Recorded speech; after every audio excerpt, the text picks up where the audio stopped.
तो आज आप कितने 3 लोग नए हैं?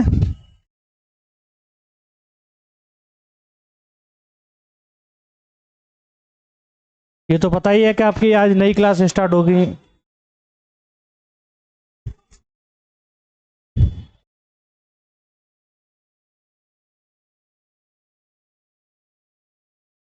एक मिनट।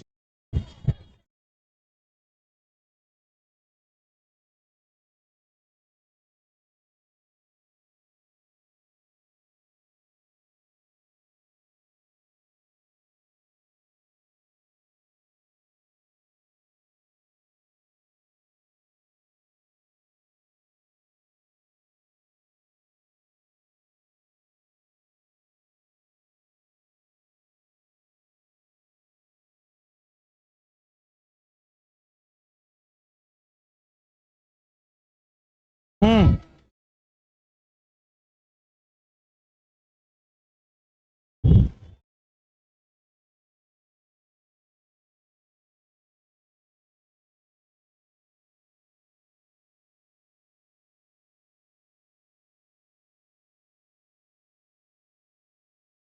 भारतीय समाज, ठीक है।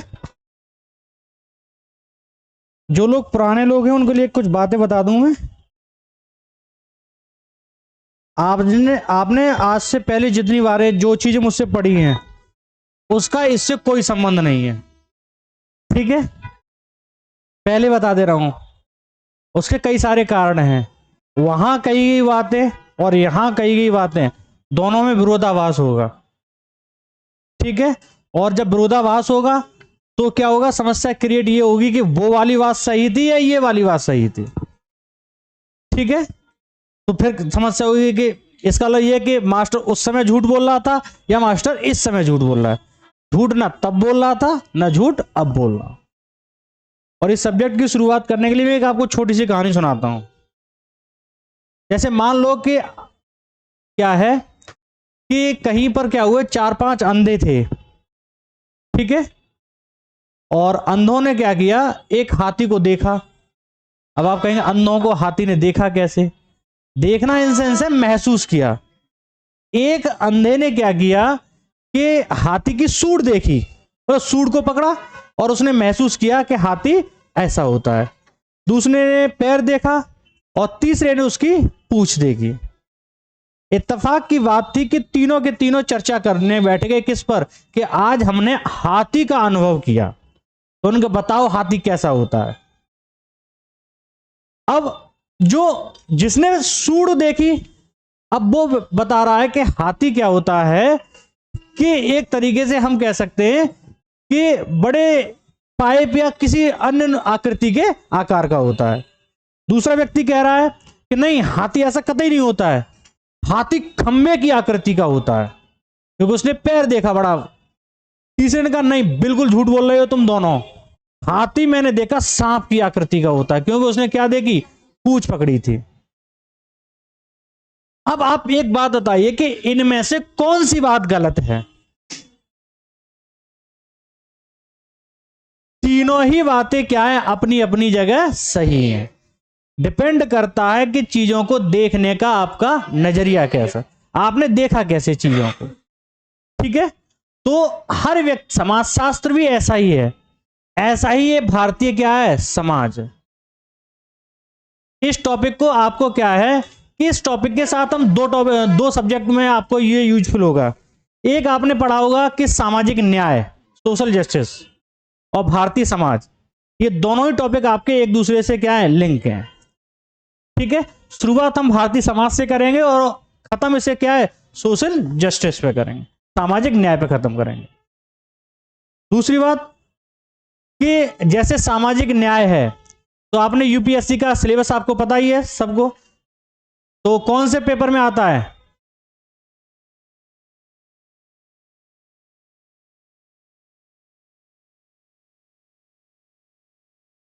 कितनी बार बोला है मैंने, सिलेबस आपको कंठस्थ होना चाहिए, कौन सा टॉपिक किसमें है।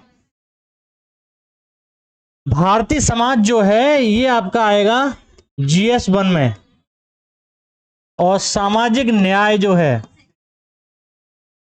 ठीक है, ये आपका आएगा जीएस सेकंड में, ठीक है, ये आपका सेकंड पेपर में आएगा। और दोनों ही समाज से जुड़े हुए क्या हैं, मुद्दे हैं, इसमें टॉपिक हैं। और इसमें ऐसी कोई बात मैं आपको नई नहीं बताऊंगा जो आपको पहले से आती नहीं है। हर बात आपको पहले से आती है, बशर्ते क्या है कि इसमें कुछ क्या है, आपने बस एक नजरिया देखा होगा, मैं उसके आपको बहुआयामी नजरिए दिखा दूंगा बस। दूसरा, कभी कभी क्या होता है कि हमको यह लगता है कि हम जितना जानते हैं उतना ही क्या है, सच है। सच इसके क्या है, परे भी है।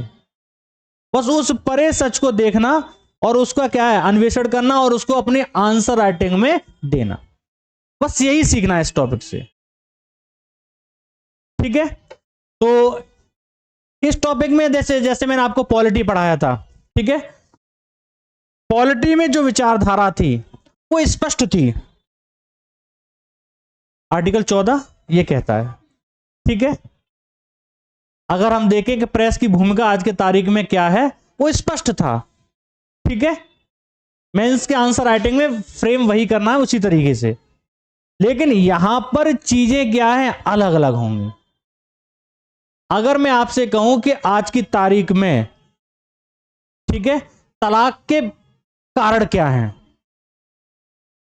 आज की तारीख में बढ़ते तलाक के कारण क्या है, कारण स्पष्ट कीजिए। तो क्या कोई ऐसा कारण है जो आपको लगता है सबका समान होगा? सबके कारण कैसे होंगे, अलग अलग होंगे। आज से 10 साल पहले के समाज में तलाक के कारण अलग थे, आज से 50 साल पहले तलाक के कारण क्या थे, अलग थे, और आने वाले समय में तलाक के कारण क्या हो जाएंगे, अलग अलग। तो समय परिस्थिति के अनुसार हमेशा चीजें क्या हो जाएंगी, अलग अलग, और हमको उन्हीं चीजों को क्या करना है, देखना, ठीक है। बाकी इसमें कुछ भी ऐसा कोई चीज नहीं है। कुछ लोग किताबें पढ़ने की इच्छुक होते हैं, तो इसीलिए मैं आपको कुछ किताबें भी बताने के लिए ले आया था कि आपको बेसिकली क्या है कि अगर आप एक ये किताब है 12th का एनसीईआरटी भारतीय समाज, ये आप सब लोग ले लेंगे, अच्छा रहेगा, ठीक है। इस किताब को आपको पढ़ना कंपलसरी है, ठीक है। दूसरा है भारत में सामाजिक परिवर्तन एवं उसका विकास, ये किताब पढ़ लेंगे, बहुत अच्छा है। ये दोनों किताबें आपको पढ़नी कंपलसरी है। दूसरा, जैसे आपने फर्स्ट ईयर की जो सोशियोलॉजी की बुक है, उसमें समाज और समाज से संबंधित भारतीय समाज की कुल मूलभूत कुछ बातें बताई गई हैं। परिवार क्या है, नातेदारी क्या है, ठीक है, ये सारी बातें बताई गई। समाज क्या है, संगठन क्या है, कुछ महत्वपूर्ण शब्दावलियां भी दी गई हैं। तो उसको अगर आप पढ़ लेंगे तो इनको पढ़ने में बहुत ही क्या हो जाएगी, आसानी हो जाएगी। और इस किताब को जब आप पढ़ के घर से आएंगे और इसको पढ़ लेंगे, एक बार रीड मार लेंगे, तो क्लास में आपको किसी प्रकार की कोई समस्या क्रिएट होने वाली नहीं है। दूसरा, मैं मानता हूं इस बात को कि यूपीएससी का अगर आपको कोई आंसर लिखना है तो उसके लिए आपको हमेशा एनसीईआरटी को प्रेफर करना पड़ेगा। एनसीईआरटी पढ़नी ही पढ़नी है, इसमें कोई इफ बट लेकिन किंतु परंतु नहीं होगा। बात समझे समझे। दूसरा, अगर कोई और अच्छी किताब पढ़ना चाहते हैं, ठीक है, तो किताबों का आप जानते ही हैं कि बहुत सी क्या है, किताबें हैं। 2 किताबें आप मार्केट से चाहे ले सकते हैं। एक भारतीय समाज करके आता है, राम आहूजा की, पुरानी किताब है, ठीक है, ठीक है। दूसरा, एससी दुबे की आती है, भारतीय समाज, बहुत अच्छी किताब है, पतली सी किताब है, इतनी मोटी सी, एससी दुबे की। और एससी दुबे की जो किताब है, अगर राम आहूजा बहुत मोटा पड़ता है, बहुत समस्या है उसमें, ठीक है, पुरानी किताब हो चुकी है, उसी पैटर्न में चली आ रही है। लेकिन आप एससी दुबे की किताब अगर पढ़ना चाहेंगे, वो किताब आपके लिए क्या रहेगी, बेहतर रहेगी, ठीक है। और इनके अलावा आपको कोई किताब पढ़ने की आवश्यकता नहीं पड़ेगी। वैसे किताब पढ़ने की आवश्यकता नहीं है, लेकिन उत्सुकता रहती है कि किताब क्यों नहीं पढ़े, ठीक है, किताब और पढ़ना भी चाहिए। तो मैंने आपको किताबें भी बता दिया है, कौन सी किताबें पढ़नी है और कौन सी किताबें नहीं पढ़नी है, ठीक है। दूसरा, सोशियोलॉजी की जो प्रॉपर सोशियोलॉजी की कोई बुक हो उसको मत पढ़ना, क्योंकि उसमें बहुत ही ज्यादा क्या होगा, डिटेल में होगा, उसमें आपके डूबने की संभावना प्रबल रहेगी। लेकिन जब अब जैसे हम सब्जेक्ट ऑप्शनल के रूप में सोशियोलॉजी पढ़ते हैं, तो वहां पर इसको बहुत डिटेल में हो, क्योंकि सेकंड पेपर पूरा है क्या, इंडियन सोसाइटी है। ठीक है। तो इस इंडियन सोसाइटी के अंतर्गत चीजों का हम अध्ययन आज से जो स्टार्ट करेंगे उसमें इस तरीके से करेंगे कि थोड़ा सा कि ये है क्या और वर्तमान में इसका क्या यूज है, या वर्तमान में इससे क्या क्या चीजें लिंकअप हो पा रही हैं, इसके अलावा इसका कोई यूज नहीं है। बात समझे? तो चीजों को बहुत अच्छे से समझना है। और इस सब्जेक्ट की सबसे अच्छी बात यह है कि आपको समझ में आना चाहिए। दूसरा, आप चर्चा करना फ्री है हमारे यहां, ठीक है। जितनी चर्चा, आपके बहुत सारे मन में विचार आए, वो विचार आपके निकलने चाहिए। ये वो सब्जेक्ट है जिसमें आप जितना अपने दिमाग को चलाएंगे, घोड़े दौड़ाएंगे, उतना ही आपका क्या होगा, बेनिफिट होगा। सब जानते हैं सब्जेक्ट के बारे में जितनी बातें। पहला ही सब क्या है, भारतीय समाज। हम भारत के निवासी हैं और हम अपने समाज के बारे में नहीं जानते हैं क्या? सब कुछ तो जानते हैं, और सब कुछ जानते हैं तो उसको फिर यूपीएससी ने ऐसा क्यों किया? क्योंकि यूपीएससी के सीधी सी बात है, आईएएस अधिकारी, आईपीएस, जितने पीछे से अधिकारी, वो रहने कहां है? सोसाइटी के अंतर्गत। और सोसाइटी की चीजों को समझना हमारा मूल क्या है, उद्देश्य है। ठीक है, तो मैं शुरुआत करता हूं बिना समय गवाए, ठीक है। और कोशिश करेंगे, थोड़ा बहुत सिलेबस लिखना चाहेंगे आप, इसका सिलेबस लिख लीजिए सबसे पहले, ठीक है।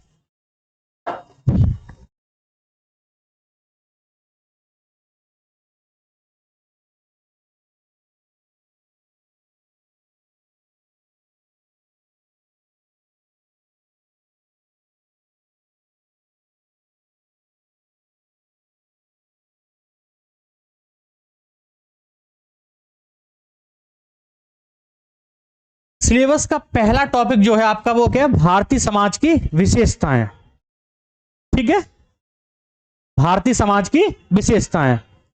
अब भारतीय समाज की विशेषताएं, आप क्या क्या विशेषताएं जानते हैं? सब जानते हैं भारतीय समाज के बारे में। अब मुझे बताओ कि भारतीय समाज की विशेषताएं क्या क्या हैं?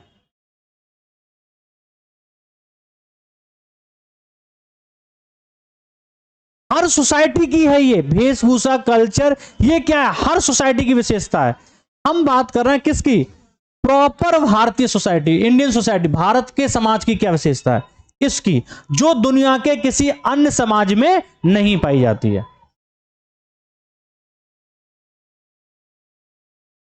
अभी तक तो आप सब जानते थे, हैं? धार्मिक विविधता क्या अमेरिका में नहीं है? इंग्लैंड में नहीं है? सीधी सी बात है, हम भारत के समाज को पढ़ रहे हैं तो भारत की विशेषता ही तो कहूं। मैं कहूं आपसे, आपका क्या नाम है? विकास। मुझे विकास की सब विशेषताएं बताओ। मुझे कुलदीप की विशेषता नहीं जाननी। मानव के नाते आप सबकी विशेषताएं कैसी हो सकती हैं? इक्वल हो सकती हैं, लेकिन विकास की जो विशेषताएं वो किसी दूसरे में मैच नहीं खा सकती। खा सकती हैं? फॉर्म भरा जाता है, फॉर्म भरा जाता है तो हमेशा कहा जाता है कि कुछ आपके निशान हो, वो निशान बताइए पहचान के लिए। क्यों? क्योंकि वो निशान, वो पहचान सिर्फ किसकी है? आपकी है, ठीक है। मेरी उंगली ये मोटी है बाकी उंगलियों से, ये मेरी क्या है? पहचान है। आप किसी की उंगली मोटी है?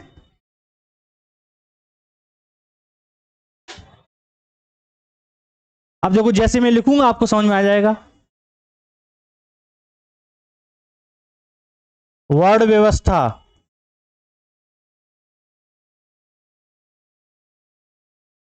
कौन से दुनिया की सोसाइटी में पाई जाती है मुझे बताओ? ब्राह्मण, क्षत्रिय, वैश्य, शूद्र का व्यवस्था कहां पाई जाती है?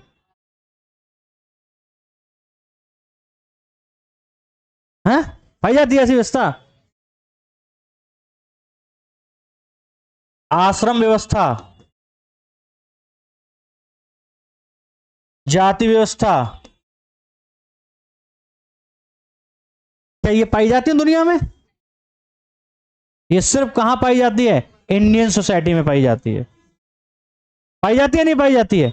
आप बताओ। देखो, मैंने कहा आपको वही पकड़ना है, यूपीएससी यही चाहता है, बाकी कुछ नहीं चाहता है कि बाकी से आप सोच कितना अलग पा रहे हैं। जानते सब हैं, ठीक है, सबके पास ज्ञान है, सबके पास चीजें हैं, बशर्ते क्या है कि हमें उस ज्ञान का सही यूज करना है। ठीक है, तो इसमें हम बहुत सारे टॉपिक पढ़ेंगे जो वास्तव में भारत, अब इसमें अब जैसे आप कहें धार्मिक व्यवस्था, तो धार्मिक व्यवस्था तो क्या है, दुनिया के हर देश में है, हर जगह है, लेकिन भारत की धार्मिक व्यवस्था बिल्कुल क्या है, अलग है। ठीक है, इसको हम अब देखो ये टॉपिक हम पढ़ेंगे अलग से। ठीक है, अब आपका फर्स्ट डे है, फिर भी मैं आपको बता दे रहा हूं, बताता नहीं हूं वैसे मैं इन सब चीजों को। सामान्यतः क्या है कि अभी ये टॉपिक है, अभी मैं सिलेबस करा रहा हूं, और एक एक चीज को डिफाइन करूंगा तो फिर ये क्या है, फिर सिलेबस का कोई मतलब नहीं रहेगा। लेकिन फिर भी आश्रम व्यवस्था आपने जानते ही है, नहीं जानते कोई बात नहीं। हमारे यहां उपनिषद हुआ करता है, जानते ही उपनिषद। इस उपनिषद में एक उपनिषद है जवाल उपनिषद। इस उपनिषद में क्या है, आश्रम व्यवस्था का उल्लेख मिलता है। ठीक है, और आश्रम व्यवस्था का, आश्रम का मतलब ही होता है अगर देखा जाए कि ठहराव। ठीक है, ठहराव, बात समझे, आश्रम का मतलब क्या होता है, ठहराव। सही मायने में देखा जाए तो यह माना जाता है कि हम मानते हैं हिंदू धर्म के अनुसार, जो हिंदू मैथोलॉजी है ये कहता है कि प्रत्येक व्यक्ति की उम्र कितनी है, 100 साल। ठीक है, हम ये मानते हैं कि प्रत्येक व्यक्ति को 100 साल की उम्र मानते हुए जीवित रहने का क्या करना चाहिए, संघ, और इसी के अनुसार पूरी व्यवस्था बनानी चाहिए। अब 100 साल को मानने के लिए हमने इनको क्या किया, 4 भागों में क्या कर लिया, डिवाइड कर लिया। 25 वर्ष, 0 से 25, और 25 से 50, और 50 से 75, और 75 से 100, या मृत्यु तक मान लिया। हमने ये माना कि जो पहला समय है इसे बोलेंगे हम क्या बोलेंगे, बस ब्रह्मचर्य। ठीक है, 25 वर्ष तक बचपन होता है? हो सकता है अभी हम बचपन में हो, हैं? ब्रह्मचर्य। ठीक है, आप समझ में आ गया होगा कौन सी बात कर रहा हूं मैं, ब्रह्मचर्य। उसके बाद क्या होता है, गृहस्थ, उसके बाद वानप्रस्थ, उसके बाद सन्यास। ठीक है, अब देखो यहां होता क्या है बेसिकली कि एक जगह रहकर हम 25 साल तक अगले 25 साल के जीवन जीने की क्या है, चीजों को सीखते हैं। बात समझे, और ये व्यवस्था बहुत अच्छी बनाई गई। क्यों बनाई गई, इसके फायदे क्या हैं, क्या लाभ है, इसकी चर्चा तो हमें करनी क्योंकि हमारे टॉपिक का पार्ट है ये। बात समझ गए, ये आपका क्या है, ब्रह्म आश्रम व्यवस्था है। ठीक है, मुद्दे पर आ जाओ। दूसरा टॉपिक लिखिए इसमें, दूसरा मैं बोलता जा रहा हूं, लिख लो। भारतीय समाज की विविधता, diversity of Indian society. Bharatiya Samaj की विविधता, विविधता, विविधता, विविधता क्या होती है,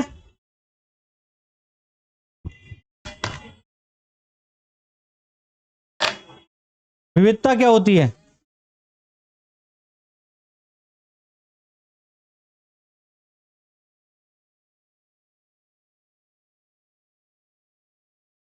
विवेक बाबू एक चीज सोच लो, आज सब लोग, मैं पूछ के आ रहा हूं उसका आंसर देना है, आपको आता क्या है वो आंसर नहीं देना है। इंटरव्यू फेस करना आपके लिए क्या हो जाएगा, बहुत बड़ी समस्या बन जाएगी। ठीक है, प्रश्न को बहुत अच्छे से सुनो, मैं पूछ के आ रहा हूं उसके बाद जवाब दो, और मेरी क्लास में आप बहुत अच्छे से सारी चीजें क्या है सीखते जाएंगे। मैंने पूछा कि विविधता क्या होती है भारत में। ये जो एक तरीके से हम सब बैठे हैं इस क्लास को, ये भारत है। इंडियन सोशियोलॉजी में एक शब्द यूज किया जाता है, भारत एक अजायब घर है।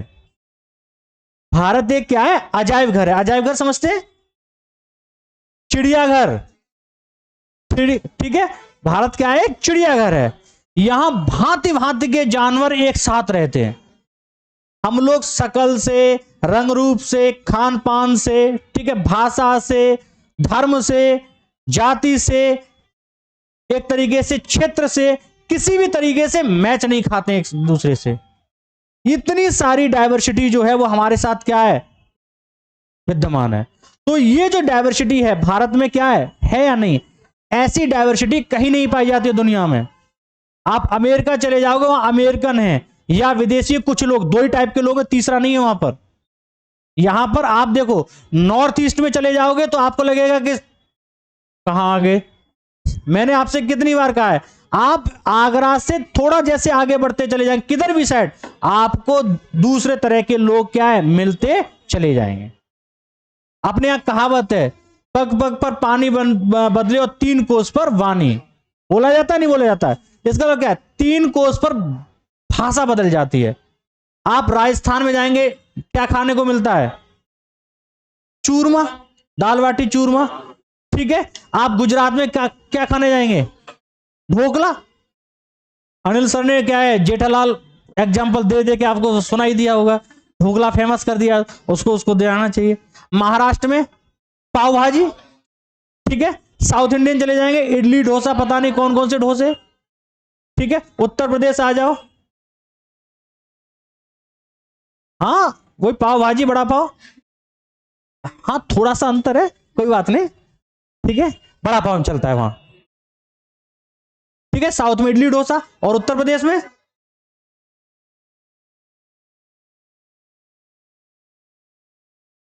आगरा का ही ले लो, हर तिराहे चौराहे पे आपको बेड़ी मिल जाएगा।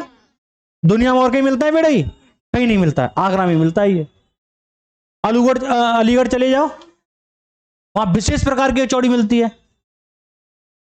सूखी सब्जी, एक पतली सब्जी, इतनी पतली कि उसमें डुबकी लगा के आलू ढूंढने को मिलेगा नहीं आपको, और एक सूखी सब्जी जिसमें आपको पानी नहीं मिलेगा, और दोनों को मिक्सअप करके देते हैं। सोचो दोनों, अरे जो भी है उसको, हमको वो हमारा विषय नहीं है, वो विषय नहीं है हमारा। ठीक है, वो विषय नहीं है। ठीक है, मुद्दे की बात यह है कि हमको यह समझना है कि हर जगह पर क्या है डाइवर्सिटी है या नहीं है, तो भारत की विशेषताएं हैं या नहीं। ठीक है, इनको समझना है कैसे है, निर्जातीयता के रूप में है, खान पान के रूप में है, कल्चर के रूप में, किस किस तरीके से, उस सबको डिटेल में हम पढ़ना है। ठीक है, तीसरा लिखो, संप्रदायवाद, क्षेत्रवाद व धर्मनिरपेक्षता। संप्रदायवाद, धर्मनिरपेक्षता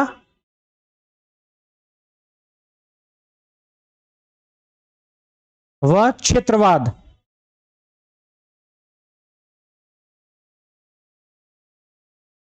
ऐसा कोई साल नहीं जाता है जिस साल इन टॉपिकों से प्रश्न नहीं पूछे जाते हैं।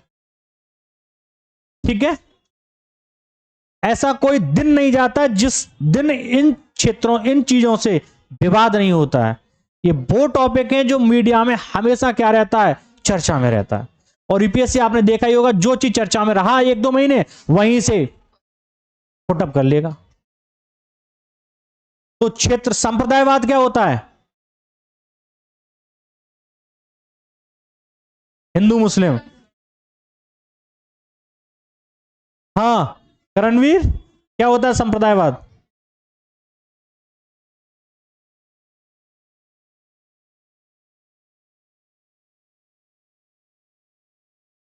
हाँ सीधी सी बात थी, मैंने तभी तो, हम सब सही बोल रहे हो, बस वास्तविक क्या है उसे नहीं समझ पा रहे हैं।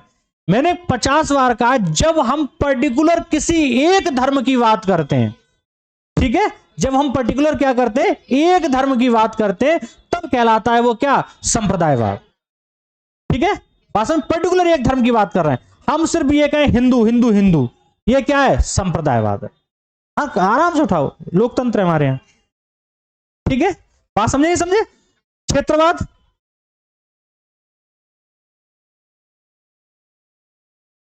क्षेत्रवाद क्या होता है? यही तो सीखेंगे, कोई बात नहीं, बस मैं आपसे, देखो आप जानते हैं, बस मैं वो जानना चाहता हूं जिससे क्या हमें समझने में क्या। और आज की क्लास जो है वो इंट्रोडक्शन है, इंट्रोडक्शन में आपको करना क्या है, वही चीज तो समझनी है, आगे तो हम पढ़ेंगे, इसको बहुत डिटेल में पढ़ना है हमें। क्षेत्रवाद क्या होता है? सब जानते हैं, आप बोलिए, कुछ ना कुछ बोलिए, कोई समस्या नहीं, बोलना ही तो हमें। नहीं वो तो कोई बात नहीं, मैं भी ऐसे ही बताता हूँ, उल्टी सीधी बात बताता हूँ। क्षेत्रवाद क्या होता है? जब हम पर्टिकुलर किसी एरिया, ठीक है, जमीनी भूखंड को लेकर हम अपने अंदर उसके अंदर बी फीलिंग यानी हम की भावना को तलाशें तो वो कहलाता है क्या? क्षेत्रवाद। याद रखना सोशलॉजी में एक टर्म होता है हम की भावना, वी फीलिंग्स, बहुत इंपॉर्टेंट टर्म है। हर जगह आपको हम की भावना दिखेगी, ठीक है, और ये हम की भावनाओं को आपको पहचानना बहुत जरूरी है। जैसे आप देखो तमिलनाडु है, मान लेते हैं हम सब तमिलनाडु रह रहे हैं, और जैसे ही हमको क्या है कि एक व्यक्ति उत्तर प्रदेश का दिख गया, ठीक है, उत्तर प्रदेश छोड़ो, राजस्थान का भी तमिलनाडु मिल जाए ना तो ये लगेगा कि पड़ोसी मिल गया। उत्तर भारत का, दक्षिण भारत का, नॉर्थ ईस्ट का, ये जो अपने अपने एरिया को, रीजन को लेकर जो हमारे अंदर क्या है, वी फीलिंग है, हम की भावना है, हम सिर्फ उन्हीं उद्देश्यों की बात करते हैं, तब कहलाता है क्या? क्षेत्रवाद। बात समझे? हमने कहा कि भारत में लगातार ये राजनीति चलती है उत्तर और दक्षिण की, चलता है नहीं चलता है? साउथ इंडिया के लोग ये कहते हैं कि उत्तर भारत के लोग अपनी संस्कृति कल्चर को हमारे ऊपर थोपना चाहते हैं, ठीक है। क्यों हिंदी को हम क्या है, भारत की राष्ट्रीय भाषा माने? हिंदी से पुरानी राष्ट्रीय भाषा अगर इस भारत में कोई भाषा है वो तमिल है। संस्कृत से भी पुरानी भाषा है तमिल, संस्कृत से भी पुरानी भाषा है तमिल, ठीक है। अब आप सोचिए तमिल भाषा को क्यों नहीं हम मानते? क्योंकि हम जानते हैं कि यहां पर क्या है, आपने देखा होगा संसद कहां है? उत्तर भारत में। कितनी बार कहा है कि दिल्ली जाने का रास्ता कहां होकर जाता है? यूपी होकर जाता है, क्योंकि सबसे ज्यादा सीटें लोकसभा में कहां की हैं? यूपी की हैं। तो जिसका यूपी में बहुमत उसकी सरकार क्या है? दिल्ली में। तो आप सोचिए लगातार इस चीज की क्या की जाती है? बातें की। तो क्षेत्रवाद, नॉर्थ ईस्ट के लोग अपने आप को हमेशा कहते हमको अलग कर दो, हमें बोडोलैंड दे दो, हमें नागालैंड दे दो, हमारे यहां खालिस्तानी पंजाबी भाई हमको खालिस्तान दे दो। ये जो बातें हैं वो क्या है? क्षेत्रवाद की हैं, ठीक है। बात समझे? अभी मैंने कुछ दिन पहले एक शायद ग्रुप में आपके एक वो डाला था, है? नहीं, किसी एरिया, किसी पर्टिकुलर भूखंड को लेकर, ठीक है, अपने पक्ष को रखना, पर्टिकुलर भू को। आप देखो सीधी सी बात है, एथिक्स में हम पढ़ते हैं, मान लो हम ये मान के चलते हैं कि जैसे आप केरल में जिलाधिकारी बना दिए गए, ठीक है, और वहां पर क्या हुआ, किसी क्या है उत्तर प्रदेश के व्यक्ति ने कोई छोटा मोटा क्राइम कर दिया, तो आपके अंदर क्या भावना आएगी? अरे कोई बात नहीं, अपने प्रदेश का व्यक्ति है, छोड़ो इसको, रफा दफा करो। तो जब ये वाली बात आई तो ये क्या आया? क्षेत्रवाद। ये वाली बात आई क्षेत्र। आप छोटी बात को लेकर के साथ साथ आप इस बात को कभी बड़े मुद्दे तक भी ले जा सकते हैं। ये बात आपके अंदर कहीं ना कहीं क्या है? बैठी हुई है। तो इन चीजों से क्या है, हमको कैसे निकलना है, इसका प्रभाव क्या होता है, और ये कैसे नेशनल इशू बना हुआ है आज भी। क्षेत्रवाद आज भी क्या है? एक तरीके से राष्ट्रीय समस्या है हमारे लिए। खालिस्तानी क्या है? क्षेत्रवादी तो है। पंजाब वाला एरिया हमें क्या दे दो? खालिस्तान के रूप में दे दो, है या नहीं है? ठीक है। दूसरा मैंने क्या बताया था इसमें? धर्मनिरपेक्ष, है ना? धर्मनिरपेक्ष जानते ही है क्या होता है? राष्ट्र का कोई धर्म नहीं है, ठीक है। क्या आपको लगता है कि भारत का भारत का कोई धर्म नहीं है क्या? आपके हिसाब से नहीं हो सकता, हमारे हिसाब से भी नहीं है, संविधान के अनुसार भी नहीं है। लेकिन जब मैंने आपको पॉलिटी पढ़ाया होगा तब मैंने बताया था कि भारत का धर्मनिरपेक्ष और इंग्लैंड का धर्मनिरपेक्ष दोनों क्या है? अलग अलग है। सेकुलर का मतलब होता है राष्ट्र का धर्म के साथ कोई संबंध नहीं, लेकिन भारत में धर्मनिरपेक्ष का अर्थ है, धर्म का अर्थ है, हमारे यहां धर्म क्या है? लोगों की भलाई करना। इसलिए भारत का नैतिक दायित्व बनता है क्या? लोगों की भलाई करना। इसलिए हम यहां के धर्मनिरपेक्ष को इंग्लैंड के ये यूरोपीय जो धर्मनिरपेक्ष है उससे बिल्कुल ही क्या मानते हैं? अलग मानते हैं, ठीक है। तो ये चीजें हम समझेंगे, ठीक है, ये डिटेल में हम जानेंगे। अगला पॉइंट लिखिए, महिलाओं से संबंधित मुद्दे।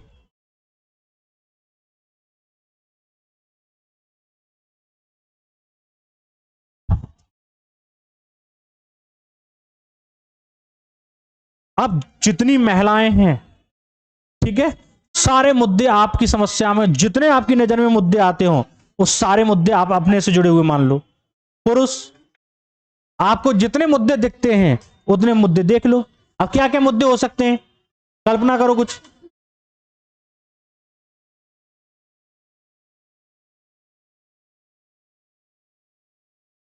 इक्वलिटी, ठीक है, सबसे बड़ा मुद्दा। हमारे देश में महिला और पुरुषों के साथ इक्वलिटी के साथ भेदभाव किया जाता है क्या? नहीं, अनइक्वलिटी हमारे यहाँ भयंकर असमानता है। ठीक है, शिक्षा की समस्या है, ठीक है, शिक्षा की समस्या है नहीं महिलाओं की, ठीक है, और शोषण, हरासमेंट भयंकर वाला। भारत में दुनिया का एकमात्र ऐसा देश है जहां पर, या एकमात्र नहीं कहेंगे, और भी सारे देश हैं जहां पर महिलाएं परिवार में भी सुरक्षित नहीं है, और इस बात को कोई एक्सेप्ट नहीं करना चाहता है। ठीक है, अब ये सारे इश्यूज जो हैं, इन इश्यूज को हम क्या करेंगे, चर्चा करेंगे, पढ़ेंगे। ठीक है, और भी बहुत समस्याएं हैं, विवाह, परिवार, स्वतंत्रता, ठीक है, तमाम तरह के इशू हैं इसमें, सारे इशू की चर्चा करेंगे। अगला लिखो, जनसंख्या संबंधी मुद्दे।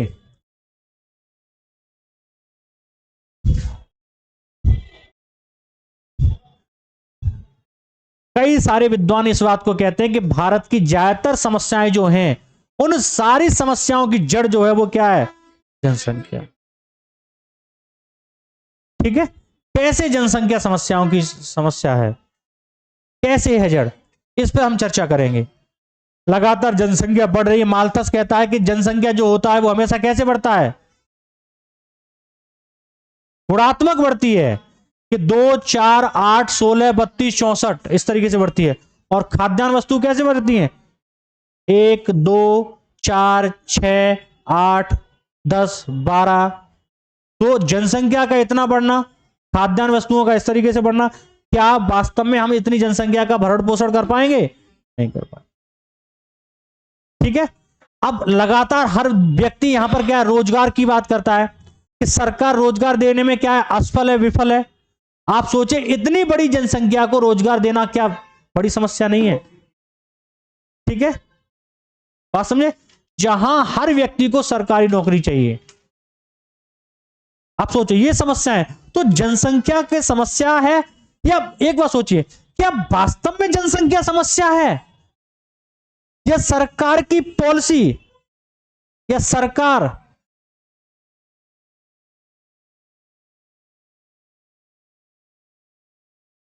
विचारणीय विषय है?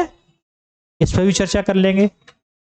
अब देखो, हमको देखो हमेशा एक बात याद रखना कि आंसर राइटिंग में हमारे पूर्वाग्रह निकल के आएंगे। पूर्वाग्रह समझते ही है, जो हमने कही कई बातें, सुनी सुनाई बातें हैं, वो निकल के आएंगी। जैसे मैंने कहा कि महिलाओं की स्वतंत्रता पर आपके क्या विचार हैं, या आधुनिक समाज में महिलाओं की स्वतंत्रता को किस हद तक सीमित किया जाना चाहिए। मैंने कहा स्वतंत्रता को किस हद तक सीमित किया जाना चाहिए। आप लिख दें मोबाइल नहीं देना चाहिए, घर से बाहर नहीं निकलना चाहिए, ऐसे कपड़े नहीं पहनने चाहिए, ये नहीं करना चाहिए। ये सारी बातें क्या है, पूर्वाग्रह हैं हमारे। इस बात का स्वतंत्रता से कोई लेना देना नहीं है। तो हर आंसर में हमारे पूर्वाग्रह आएंगे, और उन पूर्वाग्रहों से बचना है। और उन पूर्वाग्रहों से बचने का एकमात्र तरीका यह है कि उस मुद्दे पर, उस चीज पर जो भी आपके विचार हैं उसको स्पष्ट रूप से क्लास में दीजिए, जिससे मैं बता सकूं इस बात को यहीं पर क्या कर दो, खत्म कर दो। हर इंसान के अंदर पूर्वाग्रह है, हर चीज को लेकर के। होता कुछ और है, सोचते हम क्या है कुछ और। बात समझे, तो पूर्वाग्रह निकल के आएंगे, और पूर्वाग्रह मेरी बातों से आपका क्या होगा, क्लैश होगा, भयंकर टकराव होगा। आप कभी सोचेंगे मास्टर अफीम खा के आता है, ऐसी बातें करता है ये, लेकिन आपको ये बातें क्या है समझना पड़ेगा। ठीक है, ये बातें समझनी होगी। यहां खड़े होके आप जानते हैं मैं कैसी कैसी बातें करता हूं। ठीक है, मैं वही बातें करता हूं जिसकी डिमांड है क्या, यूपीएससी। आपकी सोच से, सोसाइटी से, परिवार से मुझे कोई लेना देना नहीं है। ठीक है, तो महिलाओं की जनसंख्या वाली समस्या हो गई। अगला करो, नगरीकरण की समस्या व चुनौती। नगरीकरण की समस्या व चुनौती। आप देखेंगे भारत में लगातार नगरीकरण बढ़ रहा है, ठीक है। लेकिन अभी कुछ दिन पहले आपको एक रिपोर्ट मैंने शायद आपको सेंड किया था आपके ग्रुप में, और उस रिपोर्ट में मैंने बताया था, मैंने पढ़ा था उस रिपोर्ट में, सरकार की रिपोर्ट थी कि कुछ सालों में नगरीकरण जो है वो कम हुआ है।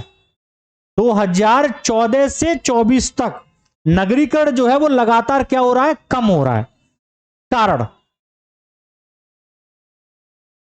हमारे दिमाग में यही रहता है कि हमेशा क्या है, नगरीकरण क्या है, बढ़ रहा है। लेकिन रिपोर्ट ये कह रही है कि नगरीकरण क्या है, कम हो रहा है। तो नगरीकरण कम होने के पीछे कारण क्या है बताइए? नगरीकरण क्यों कम हो रहा है, या नगरीकरण उस तीव्र गति से नहीं बढ़ रहा जिस गति से पहले क्या था, बढ़ रहा था?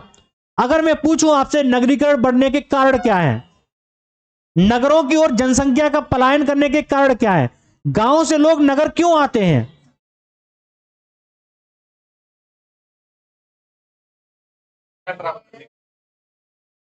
सीधी सी बात है, कई सारे कारण हैं। रोजगार, शिक्षा, ठीक है, स्वास्थ्य, ठीक है, आधुनिकता के साथ जुड़ाव, ठीक है, आधुनिकता के साथ जुड़ाव। लेकिन वर्तमान 2014 से 24 तक क्यों ऐसा कम हुआ? क्योंकि जो मूलभूत आवश्यकताएं क्या थी, शहरों में थी, वही मूलभूत आवश्यकताएं कहां मिलने लगी, गांव में, ठीक है। दूसरा, पहले आपने देखा था कि एक तरीके से शहर और गांव के बीच की दूरी बहुत ज्यादा थी, रोड नहीं थे, वाहन नहीं थी, यातायात के साधन नहीं थे अच्छे, तो आने में जाने में बड़ी समस्या होती थी। अब क्या है, 4 लेन 6 लेन लगातार गडकरी रोड पे रोड बनाए जा रहे हैं, अब लगातार रोड पे रोड बनाए जा रहे हैं। इससे क्या है, जो गांव और शहर के मध्य जो दूरी थी वो क्या हो गई, कम हो गई। सरकार क्या कर, बुलेट ट्रेन चला रही है, बुलेट ट्रेन नहीं, सॉरी कौन सी है, वंदे भारत ट्रेन चला रही है, ठीक है। अब वंदे भारत ट्रेन से क्या है, रोज आपके लिए जो दिल्ली जैसे शहरों में जाने के लिए 5-5 घंटे लगते थे, वो 1.5 घंटे में सफर पूरा हो रहा है, 2 घंटे में। अब 2 घंटे में सफर पूरा हो तो आदमी सीधे जाता है, काम करके वापस आता है, वहां रुकता नहीं है, ठीक है। तो तमाम चीजें ऐसी हो रही है जिसकी वजह से क्या है, नगरीकरण में क्या आ रही है, कमी आ रही। लेकिन नगरीकरण की समस्या बरकरार है। अब नगरीकरण की समस्या क्या है? सब लोग नगर से हैं, आप में से बहुत सारे लोग, क्या क्या समस्या दिखती है आपको? पॉल्यूशन, ठीक है। दूसरा,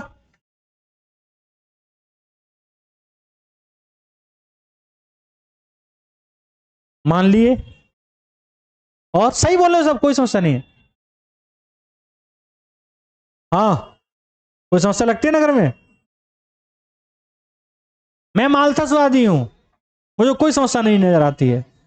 मुझे हमेशा ऐसा लगता है कि जो चल रहा है वो कैसा है, सही चल रहा है, ऐसा कुछ नहीं है, ठीक है। मालथस कहता है कि हमको चिंता करने की आवश्यकता नहीं है, दुनिया बढ़ रही है, प्रकृति नेचर स्वतः ही इसका क्या कर लेगी, संतुलन बना लेगी, ठीक है। भूकंप आएगा किसी दिन, हम सब मर जाएंगे, ठीक है, बात समझे। प्रकृति खुद ही जनसंख्या क्या क्या करती है, संतुलन करती है, ऐसा मैं नहीं कह रहा हूं, मालथस कहता है ऐसा। तो समस्या है। अब भारत नगरीकरण की समस्याएं देखें, झुग्गी झोपड़ियों का होना, लोग काम की तलाश में आते, काम न मिल पाने की वजह से क्या है, लोग रोड पर, फुटपाथ पर रहने के लिए क्या है, मजबूर है। जो शहर क्या है, एक सुंदर सा शहर की जो हम कल्पना करके आते हैं, फिर हम वही शहर को हम क्या कर देते हैं, गंदा कर देते हैं, ठीक है, बात समझे। तो झुग्गी झोपड़ी, गंदगी, पेयजल की समस्या शहरों की सबसे बड़ी समस्या है, ठीक है। यह समस्या क्या है, गांव के साथ साथ क्या है, शहर की सबसे बड़ी समस्या है पेयजल, ठीक है। तो इन समस्याओं को भी हम क्या करेंगे, इसमें बहुत अच्छे से पढ़ेंगे। अगला लिखो, वैश्वीकरण का भारतीय समाज पर प्रभाव। वैश्वीकरण, ग्लोबलाइजेशन, भूमंडलीकरण, वैश्वीकरण का भारतीय समाज पर प्रभाव।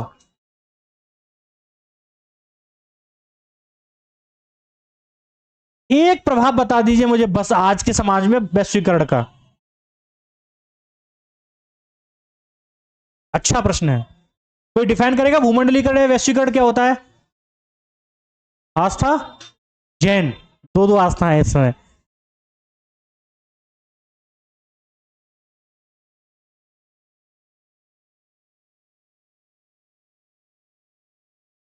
हाँ निष्ठा,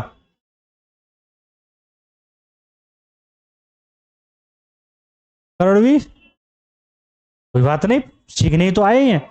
हाँ, ये कौन सी बात हुई?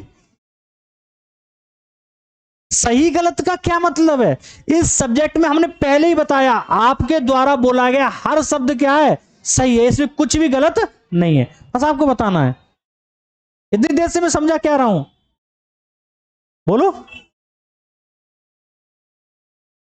भूमंडलीकरण, ठीक है, पूरे विश्व के साथ जुड़ाव, ठीक है, पूरे विश्व के साथ क्या जुड़ाव हमारा, ठीक है। अब देखो, पहले हम क्या थे, कूप मंडूक थे, कुएं के मेढक थे, ठीक है, कुएं के मेढक थे, हमको लगता था इतना ही क्या है दुनिया है, लेकिन आज की तारीख में हम क्या है, पूरे विश्व से जुड़े हुए हैं, और विश्व से हम जब जुड़ते हैं तो हमारे क्या है, बहुत सारे विचार, कल्चर, सारे क्या होते हैं, एक्सचेंज होते हैं, और उस एक्सचेंज होने पर उन चीजों का प्रभाव हमारे ऊपर कहीं ना कहीं क्या है, पड़ता है। क्या हमारी वेशभूषा ऐसी ही थी? ये किसका प्रभाव है? वैश्वीकरण का, भूमंडलीकरण का, ठीक है। क्या वास्तव में हम लोग ये जो टेक्नोलॉजी यूज कर रहे हैं, ये टेक्नोलॉजी कहां से यूज कर रहे हैं? हम तो क्या है, पीपल के वृक्ष के नीचे बच्चों को बिठाकर पढ़ाने वाली उस आश्रम व्यवस्था में क्या करते थे, विश्वास करते थे। आज हम क्या है, कहां पढ़ा रहे हैं? है वैश्वीकरण का प्रभाव है या नहीं है?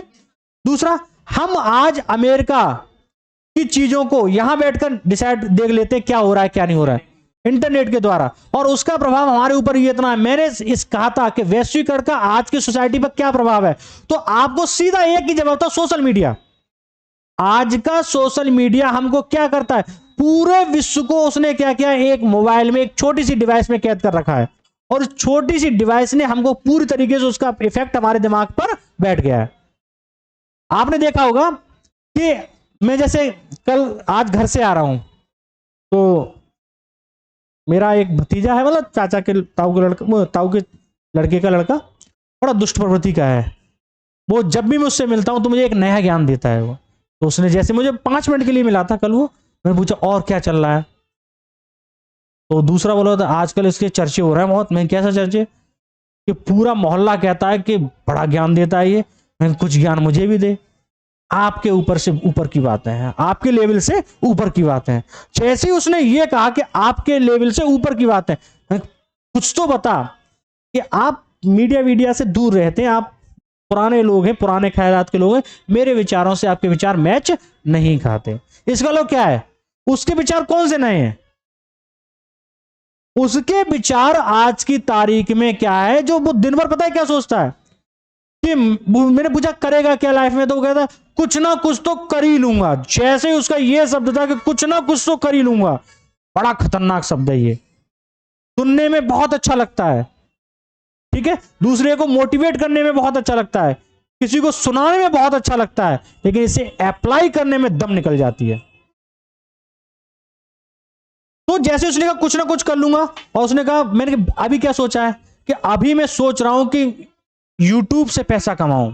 और उसने मुझे दिखाया, देखो मेरे यूट्यूब चैनल पर 7,000 फॉलोअर्स हैं। हाँ, वो जो भी है सब्सक्राइबर फॉलोअर्स, अब 7,000, हमारा यूट्यूब चैनल 2,000 है, ठीक है, हमारा 2,000 है, सोचने वाली बात है। उसके साथ मैंने पूछा कैसे करा, तुम मत सीखो, ये सब तुम्हारे बस का नहीं है। अब ये उसका दिमाग में क्या है, उसको वो किससे कनेक्ट हो रहा है, सोशल मीडिया से। तो सोशल मीडिया का प्रभाव हमारे दिमाग पर सबसे क्या है, ज्यादा पड़ रहा है। तो ये किसका प्रभाव है, भूमंडलीकरण का प्रभाव है, ग्लोबलाइजेशन का प्रभाव है। क्या सोशल मीडिया भारत की देन है? 2008 में फेसबुक लॉन्च हुआ था, ठीक है, फेसबुक जब 2007-8 में लॉन्च हुआ था, उस समय भारत में ऑरकुट चलता था, ठीक है, ऑरकुट एक सोशल साइट हुआ करती थी पहले, ठीक है, फेसबुक से पहले। आप सोचिए, और फेसबुक इतना सब कुछ करने के बाद ऑरकुट गायब हुआ था भारत से बहुत, तो हम काफी पीछे थे, लेकिन आया फेसबुक हमारे यहाँ। तो सोचो किसकी वजह से, ग्लोबलाइजेशन की वजह से, भूमंडलीकरण। पृथ्वी ही एक तरीके से पूरा संसार हमारा क्या है, घर है।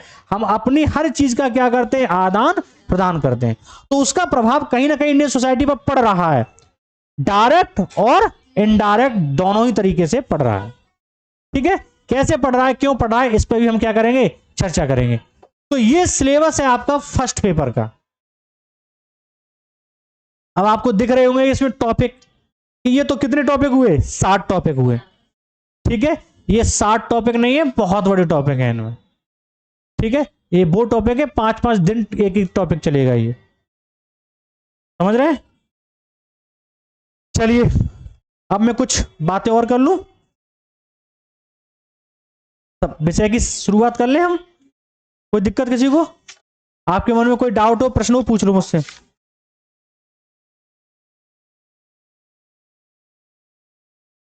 मैं शुरुआत कर रहा हूं। ठीक है, ये सिलेबस है हमारा, क्या है, इंडियन सोसाइटी का। ठीक है, इतना ही सिलेबस है हमारा। सेकंड पेपर भी चाहूं तो लिखा दूं मैं अभी, वो बाद में देख लेंगे। ठीक है, हाँ हाँ भाई,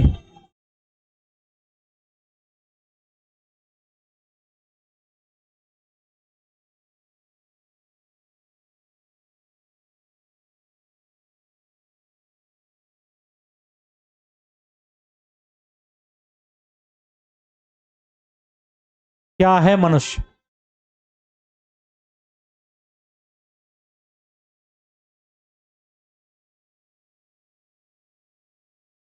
पृथ्वी की सबसे शक्तिशाली प्रजाति,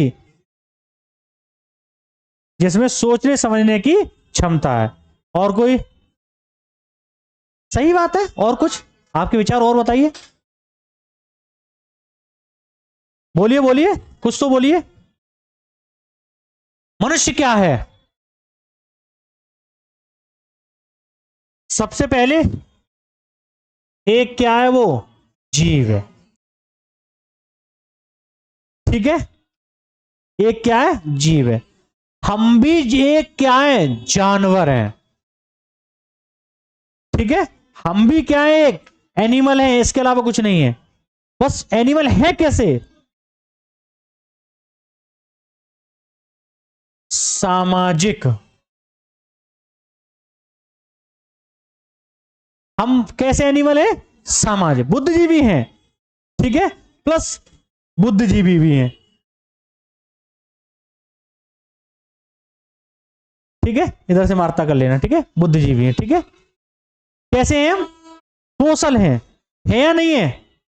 आप में से कोई है जो सोशल ना हो,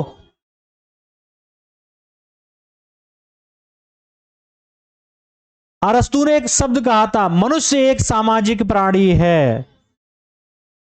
ठीक है, कहा था नहीं कहा था, अरस्तु का एक शब्द है, कोट है, मनुष्य एक क्या है, सामाजिक प्राणी है। अब आपने कभी यह बात सोचा कि मनुष्य है क्या, मनुष्य क्या है, एक जीव है, और जीव के साथ वो क्या है, सामाजिक है, और सामाजिक के साथ साथ क्या है, बुद्धिजीवी है,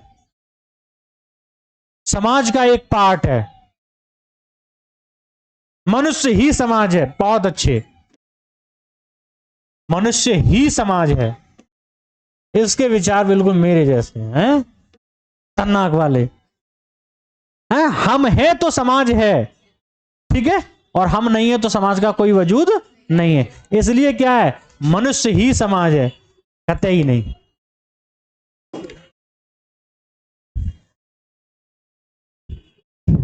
ठीक है, ये विचार हमको पढ़ने में, किसी को सुनाने में बहुत अच्छे लगेंगे, लेकिन जब हम सब्जेक्ट को पढ़ेंगे तब समझ में आएगा कि मनुष्य ही समाज नहीं है। हमको कभी कभी लगता है कि वजूद जो है, वो हमारा वजूद जो है उससे समाज है, पर हम भूल जाते हैं समाज से हमारा क्या है, वजूद है।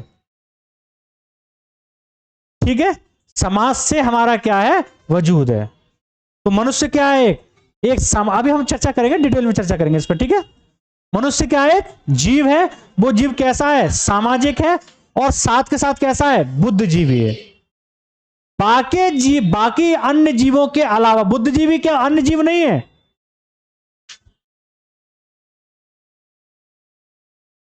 बाकी क्या जीव बुद्धिजीवी नहीं है क्या,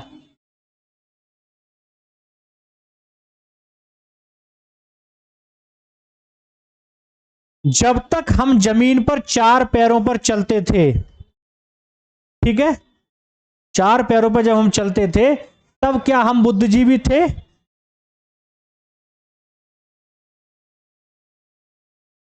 लेकिन जैसे ही हम क्या हुए, 4 पैरों से किस पर आए, 2 पैरों पर आए, हमारे विकास की प्रक्रिया क्या हो गई, शुरू हो गई।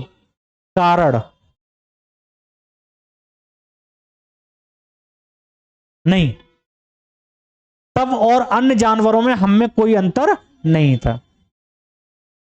ठीक है, आपने एक ऐड देखा होगा मेंटोज वाला, एक गधा मनुष्य को लेकर क्या है, वो मार के और गधा बैठ के उस पर क्या है, जा रहा होता है, और वो एक मेंटोज खाता है, और उसके बाद वो मानव को क्या है, वो कहता है तू भी खा, वो गधा नहीं खाता, और वो मानव, वो जो कपी होता है बंदर, वो खा लेता है। उसके बाद उसको आगे बढ़ता है, फिर वो क्या है, ऐसे बढ़ता चलता है, और फिर आके देखता है दद्दू तो यहीं पड़े, तो दद्दू को क्या है उसमें बना लेता है। आपने देखा नहीं देखा, मेंटोज का ऐड देखा होगा, पुराना ऐड था, वो काफी रील्स में वायरल है। वो सच्ची कहानी है एक तरीके से। मनुष्य जो है प्रारंभ में क्या था, वो अन्य जानवरों की भांति एक जानवर था, लेकिन जब वो 4 पैरों से क्या है, 2 पैरों पर खड़ा हुआ, तो सामान्यतः क्या था, हमारा एक तरीके से जब इस तरीके से मनुष्य रहता था, तो पृथ्वी के साथ गुरुत्वाकर्षण बल जो था, ठीक है, वो क्या रहता था, समान बाकी शरीर के साथ रहता था। ब्लड में क्या था, कोई समस्या क्रिएट नहीं होती, ना ज्यादा कोई दिक्कत होती थी हार्ट को ऊपर तक, ब्लड को माइंड तक पहुंचाने में, नॉर्मल चीजें। लेकिन जब हम क्या हो गए, 2 पैरों पर खड़े हो गए, अब हमारा माइंड क्या हो गया, ऊपर आ गया, और ऊपर जब आ गया तो सीधी सी बात थी कि गुरुत्वाकर्षण बल भी एक तरीके से माइंड से क्या हुआ, कम हुआ, और दूसरा हार्ट को ब्लड को माइंड तक पहुंचाने में थोड़ी सी क्या करने लगी, मेहनत करनी। यहां से ही मनुष्य क्या है, यहां से विकास की प्रक्रिया क्या होती है, शुरू होती है। हाँ, मानव का ब्लड प्रेशर वाली बात नहीं है, देखो साइंस वाली बात है, साइंस से मेरा हाथ बहुत तंग है, ठीक है, लेकिन मैं बस इतना समझाने की बात कर रहा हूं कि आपको यह कि जो प्रक्रिया शुरू हुई है हमारे मनुष्य की विकास की, वो विकास की प्रक्रिया शुरू हुई है कहां से, मनुष्य के सीधे खड़े होने से। ठीक है, और उसका पूरा प्रभाव यह था कि माइंड ने उस समय काम करना क्या कर दिया, शुरू कर दिया। बाकी कोई जानवर का माइंड काम नहीं करता, लेकिन हमारा काम करना शुरू कर दिया। हमने देखा, सोचना समझना स्टार्ट किया, विचार करना स्टार्ट किया। हमने देखा कि हम रोज कोई जानवर जा रहा है, हम लगातार पत्थर फेंक रहे हैं, ठीक है, हमने देखा कि एक जानवर मरा पड़ा है, ठीक है, हमने देखा कि जो जानवर मरा पड़ा है वो कैसे मरा पड़ा है, हमने देखा एक पत्थर लगाता है इसमें, पत्थर तो हमने बाकी भी मारे थे, बाकी पत्थर क्यों नहीं लगे इसमें, तो हमने देखा कि एक जो नुकीला पत्थर था वो जानवर के अंदर क्या है, घुस गया, और उसकी वजह से ये जानवर क्या है, मर गया। हमने सोच लिया कि अगर हमें जानवरों को अपने भोजन के लिए मारना है तो नुकीले पत्थर चाहिए, और फिर हमने उन पत्थरों में घिस घिस के धार देना क्या कर दिया, शुरू कर दिया। बात समझे नहीं समझे? अब जैसे ही हमने धार देना शुरू किया, अब हम फटाक से मारते थे और पत्थर से जानवर एक आध मर जाता, खा लेते। फिर हमने देखा जंगलों में आग लग गई, हम देख रहे हैं ऊपर पेड़ पर चढ़े हुए कि क्या है, पत्थर से पत्थर थोड़ा सा रगड़ रहा था या कुछ हो रहा था, वहीं से आग की शुरुआत हुई थी। हमने क्या, हम भी करके देखते हैं, और देखा हमने आग की खोज कर डाली। पत्थर को हम खींच के ले जा रहे हैं, पत्थर क्या है, चौकोर है, खींचते हैं बड़ी समस्या है, लेकिन हमने देखा एक गोल सा पत्थर था, उसको लुढ़काने हमें क्या है, कम बल का प्रयोग करना पड़ा, और आसानी से हमने क्या किया, उस पत्थर को हमने खिसका दिया। हमको लगा गोल चीज को हम आसानी से खिसका सकते हैं, और फिर हमने क्या किया, पहिए का क्या किया, आविष्कार किया। ठीक है, हमने देखा कि हमने सेब खाया या कोई चीज खाई हमने और वहीं डाल दिया, कुछ दिन बाद देखा कि यहां पर पौधा बन गया, और पौधे पर उसी जैसे क्या थे, चीजें थी। ये सही व्यवस्था है। हमने उनको इकट्ठा किया और खा खा के जगह जगह क्या किया, डाल दिया। अब हमने देखा कि वहां पर समस्या क्या आ रही है, बाकी पशु जानवर आते हैं, खा के चले जाते हैं। हमने बस्तियां बनाना क्या कर दिया, शुरू कर दिया, उनकी रक्षा के लिए खेती करना शुरू कर दिया। अब जैसे ही हम खेती करने में आए और प्रारंभिक आप मानव को देखेंगे तो प्रारंभिक मानव सोशल नहीं था। सोशल का मतलब है कि आपके क्या है, एक दूसरे के प्रति आपकी क्या है, जिम्मेदारी है, नियंत्रण है आपके ऊपर। लेकिन अगर हम उस समय के मानव को देखें, जब जंगल में मानव क्या होता था, विचरण करता था, इधर भटकता था, तो क्या मानव सोशल था? हम झुंड में रहते थे, जैसे अन्य जानवर झुंड में रहते हैं। ठीक है, अब क्या है कि मान लेते हैं कि आपने देखा होगा डिस्कवरी पर या जो अन्य चैनल हैं ज्योग्राफिकल वाले, वहां पर कि जैसे किसी भेड़िए ने या बाघ ने मान लेते हैं हिरण के झुंड पर क्या किया, धावा बोला। अब क्या हुआ कि उन्होंने कोई एक हिरण क्या किया, पकड़ लिया या बच्चा पकड़ लिया, बाकी हिरण क्या हो गए, भाग गए। प्रारंभिक मनुष्य भी ऐसा ही था। हमारे यहां पर जितने भी हमें कंकाल मिले हैं वो ज्यादातर हमें जवानों के मिले हैं। ठीक है, बुजुर्ग और बच्चों या उनके कंकाल नहीं मिले। कारण क्योंकि उस सोसाइटी में क्या होता था, बुजुर्ग और बच्चे या जो महिलाएं होती थी वो हमेशा क्या होती थी, उन जो संग्राहक मानव जो था, जो एक तरीके भोजन इकट्ठा करता था, शिकार करता था, उस शिकारी मानव के लिए समस्या क्रिएट होती थी। इसलिए या तो वो बुजुर्गों को खुद मार देते थे या उनके हाल पर उन्हें छोड़कर क्या है, आगे बढ़ जाते थे। ऐसा ही वो ज्यादातर बच्चों के साथ भी करते थे। हमेशा जानवरों के झुंड में वही बच्चा सर्वाइवल कर पाता है जो झुंड के साथ क्या है, चलता है। अगर वो चल नहीं पाता है तो वो पीछे रह जाता है, उसको कोई जानवर खा के समाप्त कर देता है उसकी कहानी। लेकिन जो बच्चे झुंड के साथ चलते रहते हैं वो बच्चे हमेशा क्या है, आगे बढ़ जाते, पनप जाते हैं। यही प्रवृत्ति थी किसकी, मानव की।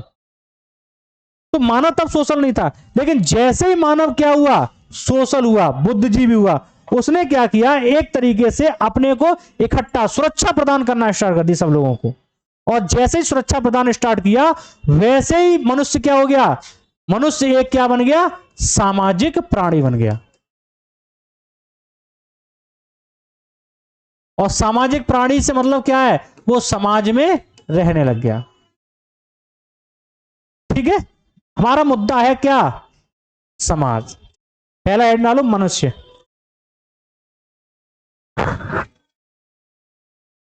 शब्दावली कराऊंगा मैं, आज करा दूंगा, थोड़ी बहुत कल करा दूंगा। ठीक है, और कल से भारत की विशेषताएं पढ़ेंगे। शब्दावली नहीं समझेंगे बहुत दिक्कत होगी, और कुछ शब्दावलियों के आपको नोट्स दे दूंगा मैं। ठीक है, जिसको आप पढ़ेंगे। मनुष्य, मनुष्य क्या है, मनुष्य एक जीव है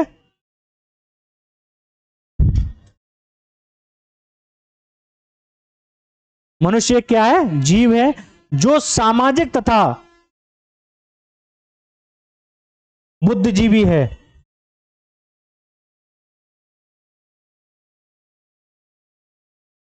अब इसमें से निकल के आता है कि सामाजिक है। ठीक है, तो अगला प्रश्न होता है कि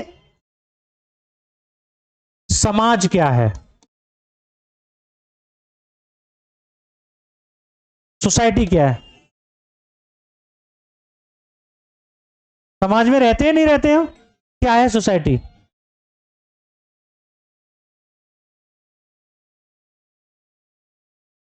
बताओ सोसाइटी क्या है, बोलो।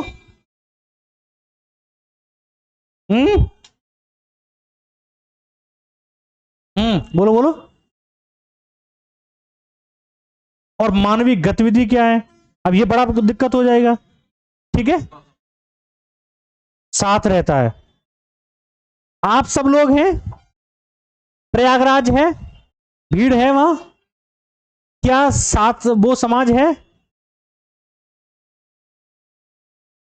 आप सब साथ बैठे, क्या समाज है ये। पारस्परिक गतिविधियां हो, और हाँ सही बोल रहे हैं, बिल्कुल सही बोल रहे हैं।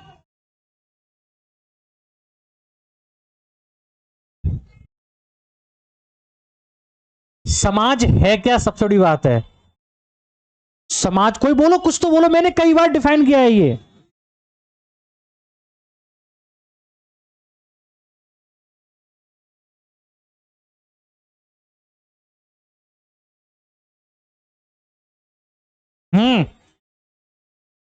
जसवंती, कुछ तो बताओ।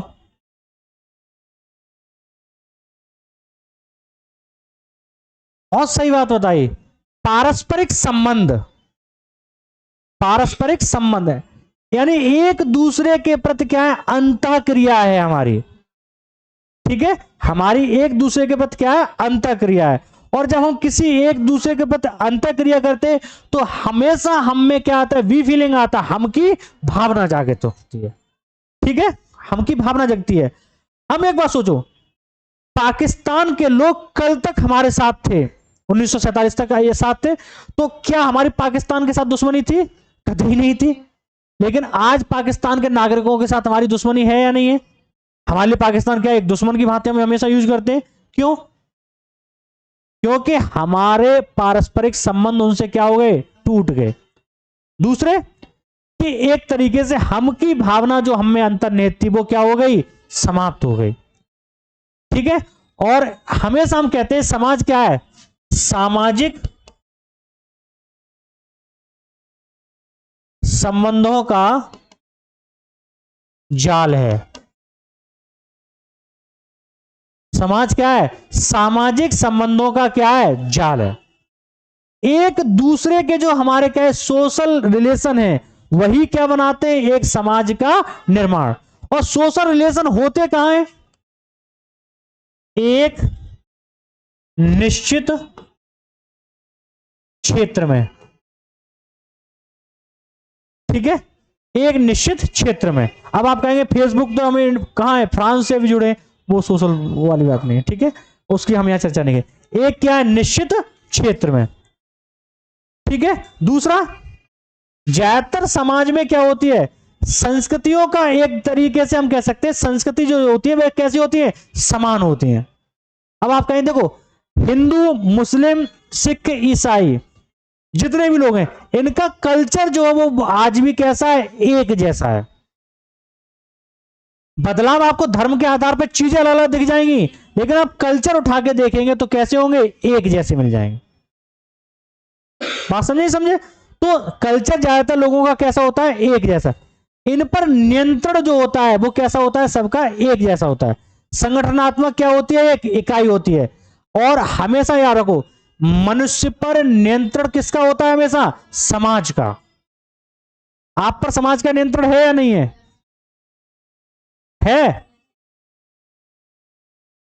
है पक्का? कौन से समाज का नियंत्रण है? जिसमें हम रहते हैं। और कहां है वो? आसपास।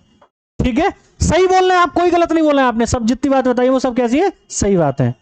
तो समाज क्या है, एक सामाजिक संबंधों का क्या है, जाल है, जो एक क्या है, निश्चित क्षेत्र में रहता, जहां पर क्या है, एक निश्चित क्षेत्र होता है। दूसरा, वो नागरिकों पर या मनुष्य पर, अपने क्षेत्र के मनुष्य पर क्या करता है, नियंत्रण करता है। हम लोग हमेशा कहते हैं कि चार लोग क्या कहेंगे, वो चार लोग है कौन, समाज है। क्या आज तक उन चार लोगों को आपने देखा है? चार लोग नहीं देखे आपने, तो आप सोचिए जो चार लोग आपने देखे नहीं है, तो वो चार लोग हैं कौन, सोसाइटी है वो।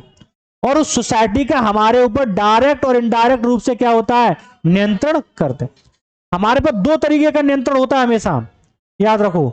अगर हमारे ऊपर सोसाइटी का और धर्म का नियंत्रण ना हो तो क्या लगता है कि आपको ये जो व्यवस्था बनी दिख रही है कानून के डर से हो रही है? कतई नहीं। ये डर है किसका, सोसाइटी का और धर्म का। आप देखेंगे हम, पता है, अकेले होते तब भी गलत चीजें नहीं करते। क्यों? उस समय तो कोई नहीं देख रहा होता है, पर हमको पता रहता है एक सर्वशक्तिमान जो है ऊपर, वो हमको क्या है, देख रहा है, और हमारे पापों की सजा हमको देगा, है, पापों की सजा देगा, हमको तेल में फ्राई भी करेगा। ठीक है, हो सकता है कि अगले जन्म में हमको कीड़ा बना दे। तो ये जो कॉन्सेप्ट है वो क्या है, नियंत्रण के लिए तो बना है। तो नियंत्रण कर रहा है, नहीं कर रहा है, हम चाह कर भी नहीं कर रहे। हम लोग क्या है, मान लेते हैं कि हमारा मन कर रहा है रात में चिल्लाने का, लेकिन हम नहीं चिल्ला पा रहे। क्यों? क्योंकि हमको पता अन्य लोग सो रहे हैं, समाज सो रहा है, और अगर हम चिल्लाए तो कहेंगे कैसा आदमी है चिल्लाता है। यानी कि जिन, अब देखो, हमारे एक तरीके से संवेदना है किसके प्रति, समाज के। हमको अच्छा या बुरा बनना है किसके प्रति, समाज के प्रति। और समाज हमेशा क्या करता है, जो समाज के निश्चित मूल मानदंड होते हैं, नियम होते हैं उन नियमों को पालन करने वाले व्यक्ति को पुरस्कृत करता है, और जो व्यक्ति क्या करता है, नियम, जो समाज के नियम मूल मानदंडों को तोड़ता है, उसको हमेशा क्या करता है, दंड देता है। और इसी को कहा जाता है क्या, सामाजिक नियंत्रण, सोशल कंट्रोल। ठीक है, हमेशा आपने देखा होगा फलाने का लड़का बड़ा अच्छा है, 5 बजे घर से निकलता है दौड़ने के लिए, 7 बजे आके पढ़ाई करता है और ये करता है, और उसके बाद शाम को 7 बजे के बाद घर से बाहर नहीं जाता है। अब जब समाज में उसकी प्रशंसा हो रही है तो सामान्यतः क्या है, अब अन्य लोग भी उसके जैसे बनेंगे। तो समाज ने क्या किया, जो समाज के मूल मानदंड है, जो प्रथा परंपराएं, उनको जो पालन करते हैं उनकी वो प्रशंसा करते हैं, प्रोत्साहित करते हैं। और जो क्या है कि समाज के मूल मानदंडों को तोड़ता है उसको क्या करते हैं, दंडित करते हैं। कैसे, बहुत दुष्ट आदमी है, पूरी रात क्या है बाहर घूमता है, ठीक है, राक्षस प्रवृत्ति का है, इसकी शादी मत करना, तुम्हारा घर बर्बाद कर देगा ये। अब जैसे ये बातें आती हैं सोसाइटी में, तो एक तरीके से क्या है, कौन कर रहा है ये, सोसाइटी। तो सोसाइटी मनुष्य पर क्या करता है, अपना कंट्रोल करता है, नियंत्रण रखता है, करता है नहीं करता है। तो दो बातें आपको समझ में आनी चाहिए, एक समाज क्या है, सामाजिक संबंधों का क्या है, जाल है, जहां हम एक दूसरे के प्रति क्या है, अंतःक्रिया करते हैं, परस्पर क्या है, एक दूसरे के साथ रहते हैं। ठीक है, दूसरा, यही समाज मनुष्य पर क्या करता है, नियंत्रण करता है, और ये नियंत्रण का ही देन है कि समाज निश्चित नियमों से क्या है, चल रहा है। अगर समाज के द्वारा बनाए गए नियम अगर हम ना माने तो क्या ये व्यवस्था चल पाएगी, इतना बड़ा देश चल पाएगा? आपको लगता है कि सरकार चला रही है हमें?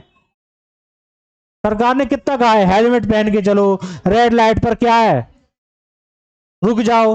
और ईमानदारी की बात बता रहा हूं, जिस दिन अगर धर्म का प्रभाव होता इस समय और कह देते कि अगर रेड लाइट पर नहीं रुके तो पक्का तुम्हें फ्राई करेगा ऊपर भगवान, और ये भगवान का आदेश है कि रेड लाइट पर रुकना है, तो कोई भी जनसंख्या ये मान लो भारत की रेड लाइट से क्रॉस करती ही नहीं।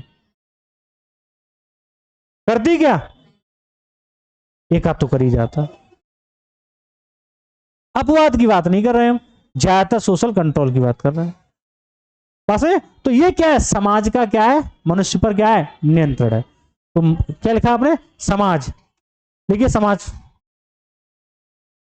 देखिए सामान्यतः समाज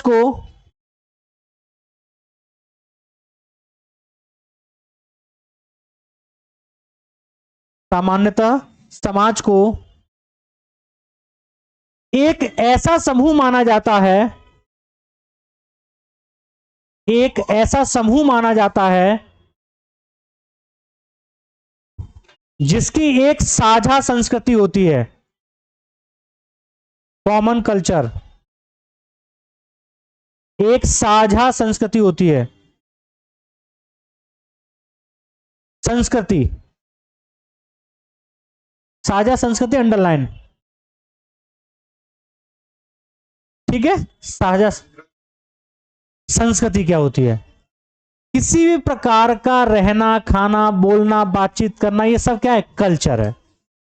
ठीक है, जब हम किसी पुरानी चीजों, किसी भी चीज को हम जो मानते हैं एक तरीके से, वो क्या है, कल्चर है। आप ऐसे कपड़े पहने, बाल ऐसे बनाए, ये भी हमारी क्या है, कल्चर का पार्ट है।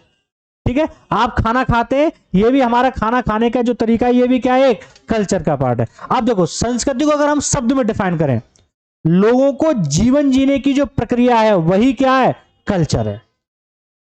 ठीक है, वही क्या है, कल्चर है। अलग अलग होती है, संस्कृति हमेशा अमूर्त होती है। ठीक है, इसको भी हम इस शब्दावली में पढ़ेंगे। संस्कृति हमेशा कैसी होती है, अमूर्त होती है। सभ्यता हमेशा कैसी होती है, मूर्त होती है। मूर्त का मतलब जिसे हम अपने आंखों से देख सकते हैं। ठीक है, मैंने कहा कि भारत के लोग, ठीक है, मैंने कहा कि भारत के लोग, जो पहले लोग थे, वो क्या करते थे कि पहले चावल को इस तरीके से, कुछ अजीब तरीके से बना के खाते थे। ठीक है, अब आप क्या इस चीज को देख सकते हैं? देख नहीं सकते। लेकिन अगर यही चीज हमको किसी भी पात्र में मिल जाता है, तब हम उसको क्या कहेंगे, संस्कृति नहीं बोले, फिर हम उसको बोलेंगे क्या, सभ्यता। जब वही चीज संस्कृति का स्वरूप हमको देखने को मिल जाए, मूर्त रूप से मिल जाए, तब वो क्या कहलाता है, सभ्यता कहलाता है। ठीक है, सभ्यता और संस्कृति अगर हम देखें एक दूसरे के पर्याय हैं, लेकिन बारीक सा अंतर है। सभ्यता हमेशा हमें क्या होती है, मूर्त रूप में मिलेगी, जबकि संस्कृति हमेशा क्या होती है, अमूर्त रूप में होती है। ठीक है, वो कल्चर है, कल्चर नहीं, वो सभ्यता है, सिविलाइजेशन है। ठीक है,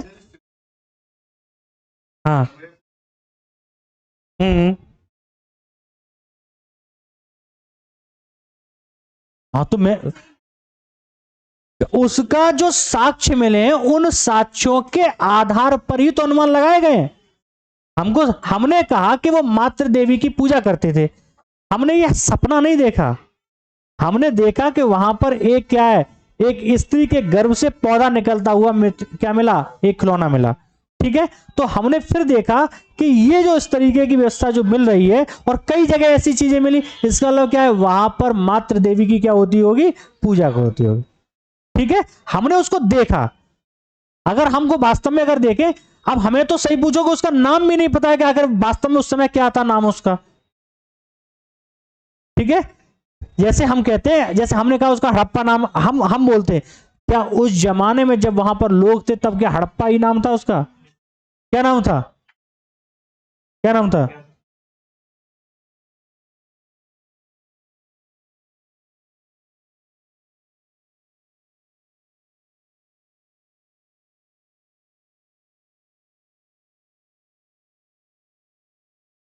ये नाम था उसका। हाँ, ठीक है। अब आप कहेंगे जब पता ही नहीं तो कैसे बता दिया, इसके भी बहुत सारे कारण है, मैं किसी दिन इस पर चर्चा करेंगे, हिस्ट्री पढ़ेंगे तो इस पर चर्चा करेंगे। ठीक है, आपने, असीम मुखर्जी एक क्या है, राइटर है, और उसके कई सारे उपन्यास हैं। मेलुआ की कहानी, नागांव का रहस्य, शिव की, पढ़े हैं किसी ने आप में से? तो बस यही मत बोला करो, ठीक है, जैसे ही आप आ जाते हो इन पे वही दिक्कत हो जाती है। उसने बहुत बेहतरीन तरीके से उनका वर्णन किया है, शिव की कहानी को, कैसे शिव बने, शिव, बहुत बेहतरीन तरीके से लिखा है उसको। चलो वो मुद्दा नहीं है हमारा, हमारा मुद्दा क्या है, समाज। समाज का क्या क्या पढ़ा आपने, क्या लिखा, क्या होता है, साझा संस्कृति होता है। ठीक है, इस समूह में व्यक्ति, इस समूह में व्यक्ति एक निश्चित क्षेत्र में निवास करते हैं।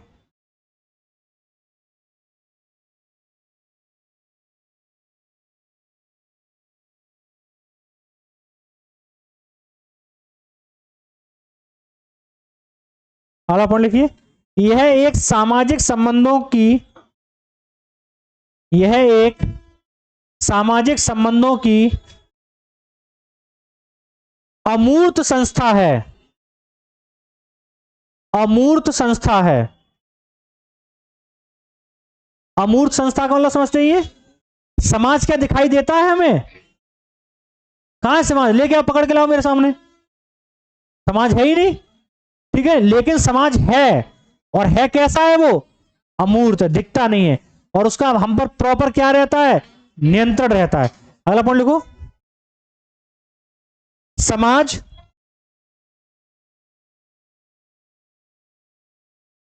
पूर्व निर्धारित नियमों,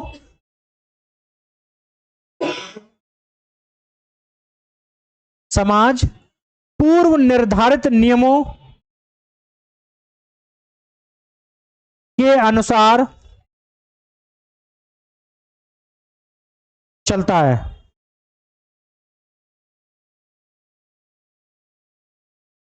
आज की तारीख में कोई नियम जो नए बनते हैं नियम, क्या उनके अनुसार हम उनको मान पाते हैं, क्या मान पाते हैं, क्या हमारी समस्या क्रिएट हो जाते हैं। तो समाज में क्या करते हैं फिर हम उनका पूर्व नियमों को ही अनुसार कोशिश करते हैं उनको जोड़ने की। ठीक है, आप सोचिए, आज का सोशल मीडिया सोसाइटी एक्सेप्ट कर पा रही है क्या,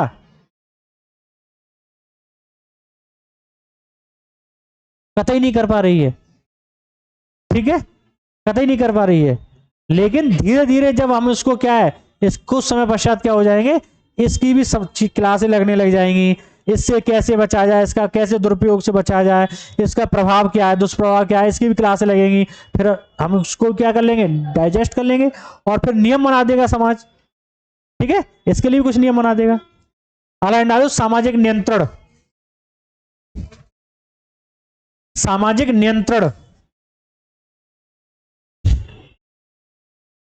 ये वो शब्द हैं जो आपको हर रोज मेरी क्लास में सुनने को मिलेंगे, तो फिर मैं वहां डिफाइन नहीं करूंगा कि ये क्या है।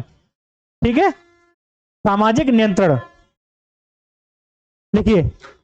सामाजिक नियंत्रण समझते ही है, अभी मैंने बताया था समाज में रहने वाले मनुष्यों का जीवन व्यतीत करने के लिए उन मनुष्यों पर जो समाज का कंट्रोल होता है उसी को क्या कहा जाता है, सामाजिक नियंत्रण कहलाता है। ये मूर्त और अमूर्त या दो तरीके से हो सकता है।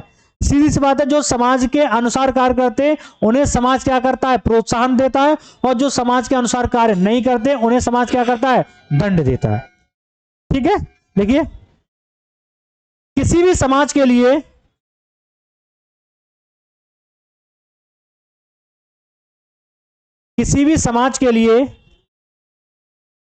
यह अति अनिवार्य है कि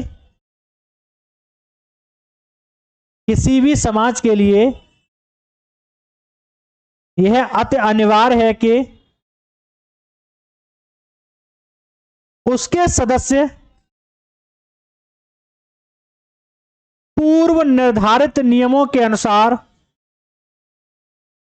उसके सदस्य पूर्व निर्धारित नियमों के अनुसार सामाजिक जीवन जीते हैं। लिख नहीं रहे तुम, सामाजिक जीवन जीते हैं जिससे एक व्यवस्था स्थापित होती है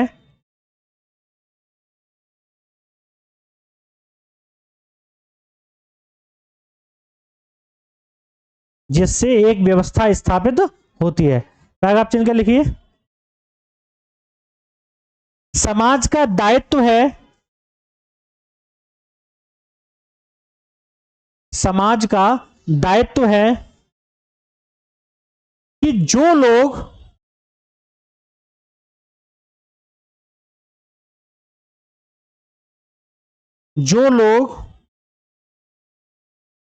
नियमों का पालन करते हैं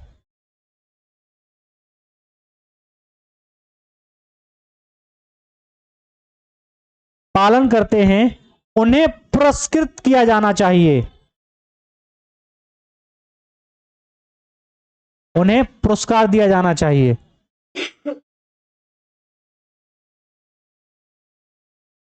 जो इसकी अवहेलना करते हैं उन्हें दंड दिया जाना चाहिए। इसकी अवहेलना करते हैं उन्हें दंड दिया जाना चाहिए।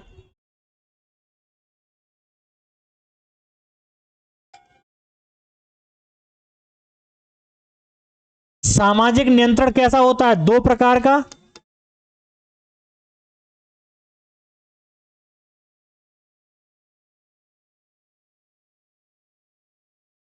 एक आंतरिक और एक बाह्य। ठीक है, लिख लो। आंतरिक एवं बाह्य। सामाजिक नियंत्रण कैसा होता है, आंतरिक एवं बाह्य। आंतरिक निर्णय कैसे होता है, आंतरिक नियंत्रण कैसे होता है, स्वतः हमारे अंदर से।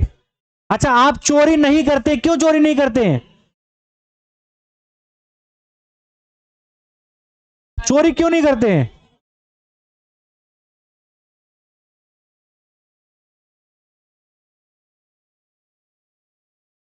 अच्छा एक बताओ, मान लो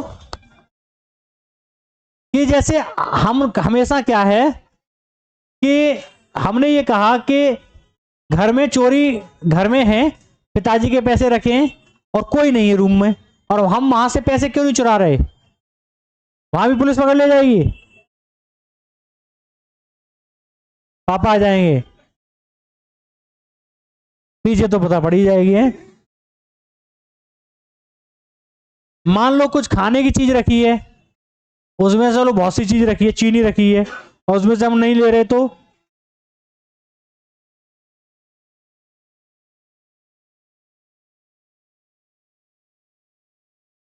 सीधी सी बात है, आंतरिक नियंत्रण हमेशा। अच्छा एक बात बताओ, कई, हाँ बोलो, नैतिक मूल्य होते हैं, ठीक है, बिल्कुल मुझे यही सुनना था बस, नैतिक, मुझे बस यही सुनना था, नैतिक। कोई ये बोल दे कि नैतिक हैं हम, नैतिकता क्या है, एथिक्स क्या है, एथिकल वैल्यू क्या है बताओ।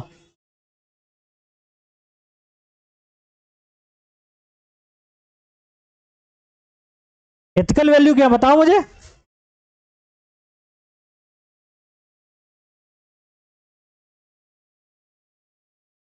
अच्छा एक बात तो ईमानदारी छोड़ो इन सब चीजों को, दिमाग में सोचो, ये किसने डिसाइड किया है कि ये अच्छा है और ये बुरा है।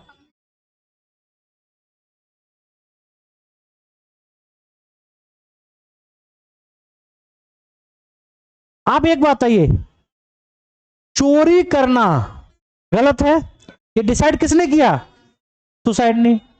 शेर तो सोच रहा किसी की झुंड से एक भी बच्चा उठा के चोरी करके खा जाता है? वो तो चोरी करके ही खाता है, हमेशा मार के ही खाता है, खाता है नहीं खाता है। दूसरा, आप ये सोचिए कि पता नहीं किसी बात ही कर रहा है, पता जाके देख, ठीक है। आप ये चीज सोचिए, इन चीजों को सोचिए, हम पर वास्तविकता में नियंत्रण कौन कर रहा है, समाज। और समाज ने क्या किया है, ये चीज डिसाइड की है कि कौन सी चीज उचित है और कौन सा चीज अनुचित है। और जब समाज के द्वारा बनाई गई उचित चीजों का ही हम स्वतः ही अनुसरण करते हैं, तब वो चीज कहलाती है क्या, नैतिकता। हम नैतिकता कब कहलाती है कोई चीज, जब समाज के बनाए गए नियमों का स्वतः ही पालन हम जब करने लगते हैं, तो वो कहलाती है क्या, नैतिकता। आप सोचो, समाज ने जो नियम बनाए वो समाज ने बनाए, ठीक है, अब हम समाज के नियमों को तोड़ते भी हैं, और क्या है, खुद से मानते भी हैं। जब हम कोई चीज खुद से मानते, तब वो बात कहलाती है क्या, नैतिकता। नैतिक है क्या, जिस बात की स्वीकृति कौन देता है, समाज देता है, ठीक है, वही तो नैतिक है। अच्छा चोरी करना क्या है, अनैतिक है, ठीक है, किसी की हत्या करना अनैतिक है या नहीं, हत्या करना अनैतिक है या नहीं, हल्लू है या नहीं। अब सिचुएशन के हिसाब से आ जाओ, हत्या करना हमने रूल बनाया कि युद्ध में मारो, युद्ध में क्या है, मारो, ठीक है। सोचो, वही मनुष्य, अब शेर अपना भोजन कर रहा है तो वो हत्या कर रहा है, तो आप एक बात बताइए, क्या वो नैतिक है या अनैतिक है, क्यों, हत्या हत्या है।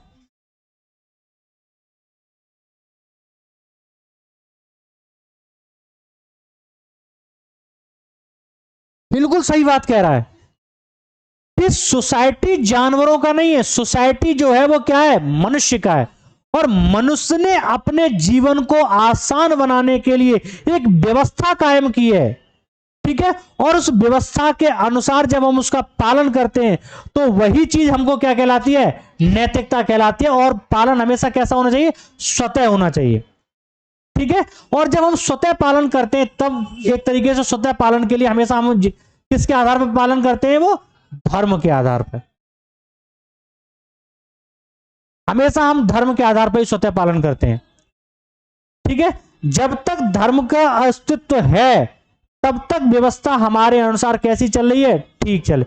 इसलिए दुनिया से आदिम किसी भी सोसाइटी में चले जाइए आप, ठीक है, किसी भी जनजाति में चले जाइए, वहां पर कोई ना कोई धर्म हमेशा होगा। धर्म का स्वरूप हर समाज में पाया जाता है, क्यों, क्योंकि धर्म क्या करता है, कंट्रोल करता है किस पर? समाज पर। ठीक है, और समाज कंट्रोल करता है किस पर? व्यक्तियों पर। और सीधी सी बात है, व्यक्तियों पर कंट्रोल करने के लिए हमें कुछ एथिकल वैल्यू बनानी पड़ेंगी, जिसको किसी न किसी ऐसी चीज के सहारे की जरूरत होती है जो हमारे कंट्रोल में ना हो। और हमारे कंट्रोल में क्या नहीं है? धर्म और ईश्वर। यह मनुष्य के कंट्रोल की बात नहीं है। ठीक है, इसीलिए हमने क्या किया? आंतरिक कंट्रोल के लिए धर्म का सहारा लिया है। और इसीलिए हम हमेशा क्या करते हैं? कोई भी चीज, कोई भी गलत काम इसलिए नहीं करते क्योंकि वो धर्म के अनुसार क्या है? गलत है। ठीक है, कोई भी गलत काम हम इसलिए नहीं करते क्योंकि वो धर्म के अनुसार क्या है? गलत है। दूसरा, बाह्य कंट्रोल जो होता है वो क्या है? नियम बनाए जाते हैं समाज के द्वारा, जो क्या है? जनता के लिए लिखित में होते हैं। अब जैसे ट्रैफिक नियम है, ट्रैफिक नियम किसने बनाए हैं? हमने बनाए। ठीक है, हो सकता है कि हमारे देश में ट्रैफिक नियमों के लिए लाल बत्ती का यूज किया जाता हो सकता है किसी दूसरे में कुछ अलग किया जाता हो। वहां रुकने का टाइम 2 मिनट हो सकता है किसी अन्य देश में 30 सेकंड हो। तो सोसाइटी के अनुसार नियम एक ही मुद्दे पर कैसे हो सकते हैं? अलग अलग भी हो सकते हैं। बात समझे? लेकिन जब ये वाला जो कंट्रोल है, ये कहलाता है क्या? बाह्य कंट्रोल। और ये जो कंट्रोल है वो कैसा कहलाएगा? आंतरिक कंट्रोल। ठीक है, बाह्य कंट्रोल हमेशा मनुष्य के द्वारा बनाए गए, कुछ लोग मिलकर बैठते हैं, उन नियमों के अनुसार क्या करते हैं? कंट्रोल के लिए नियम बनाते हैं। हमने संविधान बनाया किसके लिए? खुद को शासित करने के लिए तो बनाया है। डेमोक्रेसी में संविधान है किसके लिए? खुद को शासित करने के लिए। तो ये कैसा कंट्रोल हो गया? बाह्य कंट्रोल। जबकि हमारे धार्मिक व्यवस्था है वो कैसी व्यवस्था है? आंतरिक कंट्रोल। ठीक है, और जब समाज के एक तरीके से किसी भी नियम को हम स्वतः ही मानते हैं, तब वो क्या कहलाती है? नैतिकता। अगला हेड डालो, नैतिकता।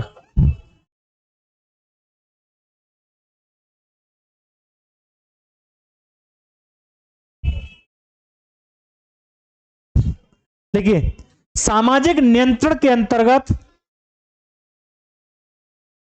सामाजिक नियंत्रण के अंतर्गत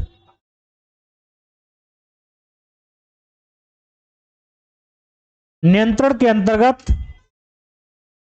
लोगों से यह अपेक्षा की जाती है कि वे, लोगों से यह अपेक्षा की जाती है कि वे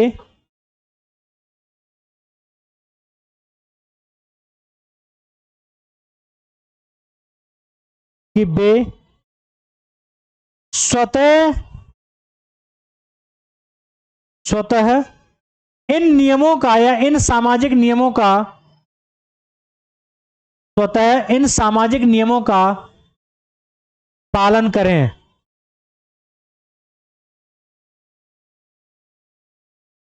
ठीक है, यही नैतिकता है या इसी को नैतिकता कहते हैं। ठीक है,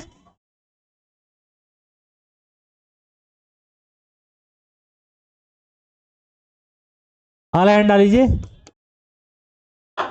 समाजीकरण।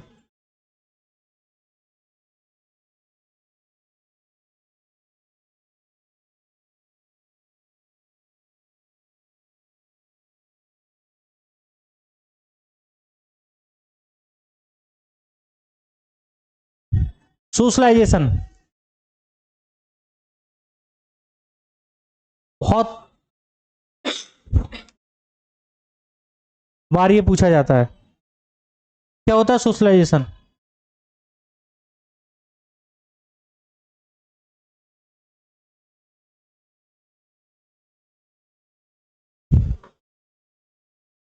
भगवान राम हैं,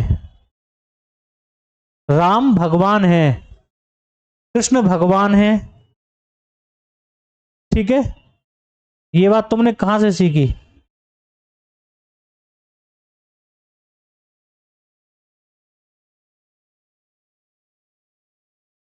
कहां से सीखी?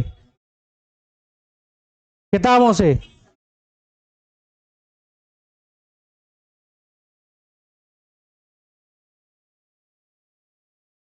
तुमने आग से जलते हैं आग से जल जाते हैं। इस बात को जानने के लिए खुद अपना हाथ आग में डाला था या आपको बता दिया गया था? एक आध ऐसा है जैसे हाथ डाला था। हाँ, और तुझे वो बात याद है? हाँ,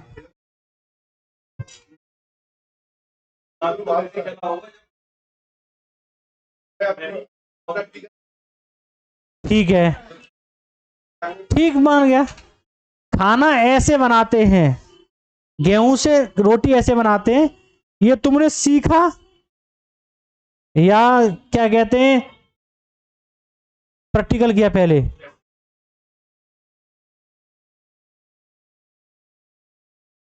यही यही यही यही यही तो चीज है मुद्दे की, यही तो मुद्दे की चीज है। समाज के नियम, समाज के जो नियम हैं वो एक पीढ़ी से दूसरी पीढ़ी के लिए ट्रांसफर कैसे होंगी, स्थानांतरित कैसे होंगी?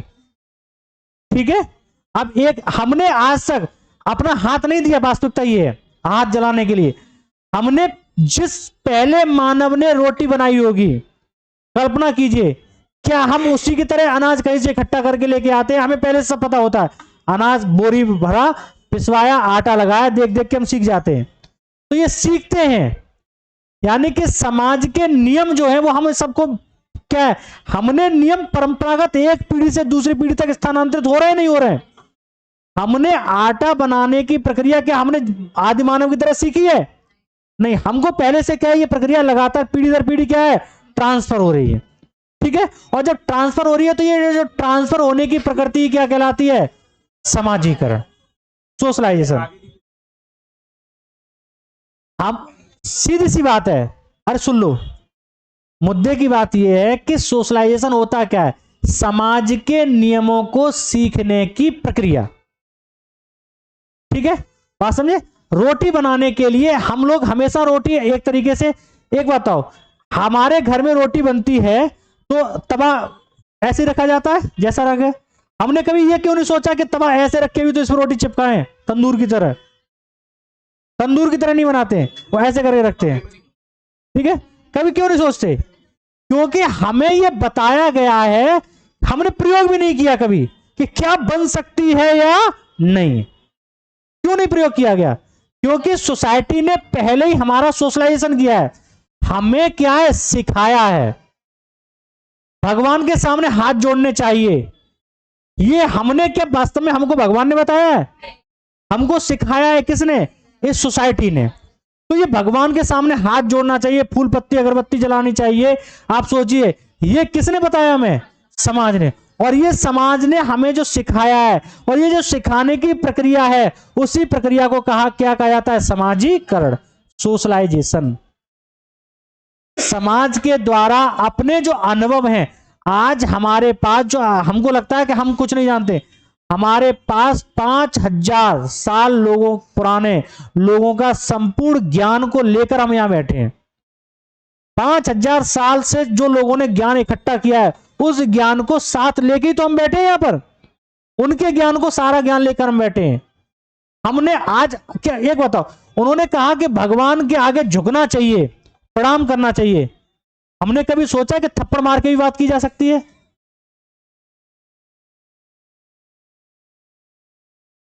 बात ये नहीं है, बात ये है कि हमने खुद से इस बारे में कुछ सोचा है? नहीं, हमको ये बात क्या है, बताई गई है।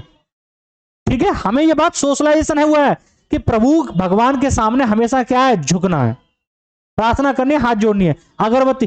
क्या हमने रात्रि 3 बजे उठ के भगवान को पूजा क्यों नहीं की? सुबह ही क्यों करते हैं मंदिर में पूजा?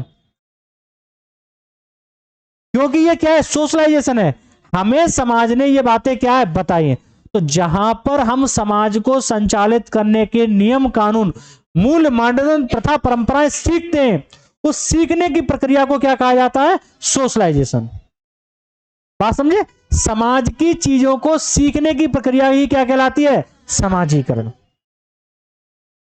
हम बोलते हैं, ठीक है, हम चलते हैं, हमको चलाने के लिए इस तरीके से खिलौने होने चाहिए, ये होनी चाहिए। ये हम कहां से सीख, समाज से ही तो सीख रहे हैं। ये सारी प्रक्रिया जो हम आज बैठे हैं, ये सब किसकी देन है? सोशलाइजेशन की देन है।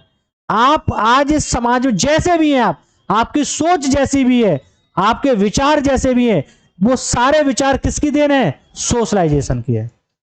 ठीक है, आपने समाज ने जैसे आपको चीजें सिखाई है, वैसे ही आज आप बनकर के आए, खड़े हुए। सोशलाइजेशन ही एक ऐसी प्रक्रिया है जो समाज के मूल मानदंड, प्रथा, परंपरा हमें क्या करती है? सिखाती है। यह कैसी प्रक्रिया है? निरंतर चलने वाली प्रक्रिया है। आज जीवन चलेगी आपके साथ। आज आप आप आज क्या है, पढ़ रहे हैं, कल भी पढ़ेंगे, परसों पढ़ेंगे, फिर कुछ और चीजें सीखेंगे। आप जैसे ये 10 क्लासें कर लेंगे, 10 क्लासों के बाद सोचेंगे, आपको सोसाइटी को देखने का नजरिया बदल जाएगा। तो ये आप क्या है, सीखे चीजों को, तो ये क्या है? सोशलाइजेशन है। बात समझे नहीं समझे? मेरी बात समझ में आ रही है नहीं आ रही है? देखो इसको,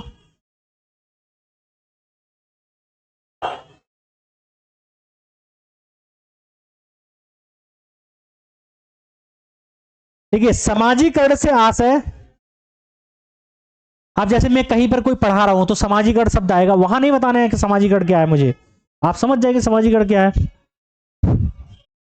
सामाजिकरण से आशय समाज के बनाए गए, समाज के बनाए गए नियमों को या नियमों की सीखने की प्रक्रिया है।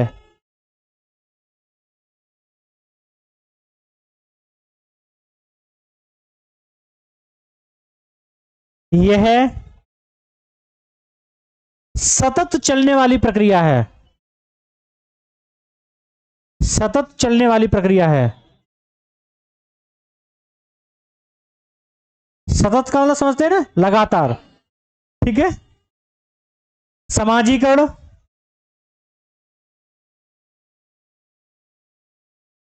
समाजीकरण संस्थागत व गैर संस्थागत,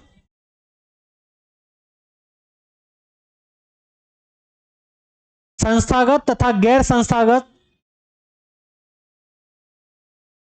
दोनों प्रकार से होता है।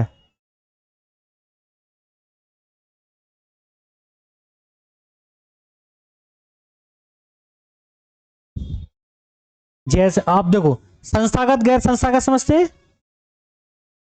मान ले कोई इंस्टीट्यूट है, इंस्टीट्यूट बोले तो परिवार, परिवार क्या है? एक संस्था है। ठीक है, तो सबसे पहला सोशलाइजेशन हमारा कहां से होता है? परिवार से। ठीक है, विद्यालय, ठीक है, पड़ोस, ये सब क्या है? संस्थागत है। अब हम बहुत सी चीजें ऐसी हैं जो संस्थागत चीजों से नहीं सीखते हैं, हम ऐसे चलते फिरती चीजों से सीख लेते हैं। ठीक है, समाज में इधर से उधर से हमने क्या है, चीजें सीख ली हैं। जैसे क्या किसी ने आपको चोरी करना सिखाया?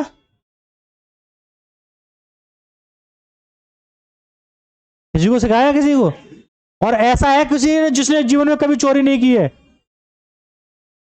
बहुत ईमानदार लोग हैं आप में से किसी ने चोरी नहीं की है जीवन में?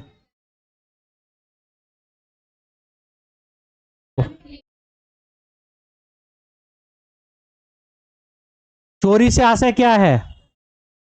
किसी की भी वस्तु को उसकी इच्छा के, परमिशन के बिना लेना क्या कहलाता है? चोरी कहलाता है। ऐसा है? ठीक है, तो ये जो विचार है या किसी भी अन्य प्रकार, किसी ने स्कूल में बंक मारा है, अब बंक मारना किस सोसाइटी में सिखाया जाता है? पर ये हमने सीखा। ये जो सोशलाइजेशन हुआ है वो कैसा है? गैर संस्थागत है। ठीक है, हमने सिर्फ लोगों को देखकर या ऐसे ही क्या कर लिया, चीजों को हमने क्या कर लिया, सीख लिया। ठीक है, और हमेशा याद रखो, हमको हमारा सोशलाइजेशन जो होता है वो हमेशा संस्था का सोशलाइजेशन पर ही क्या है, ध्यान देना है। जब भी गैर संस्था का सोशलाइजेशन होता है हमारे लिए क्या होता है, खतरनाक साबित होता है। ठीक है, अगला एंड डालो समुदाय।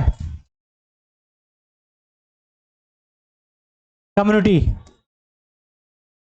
क्या होता है? समुदाय।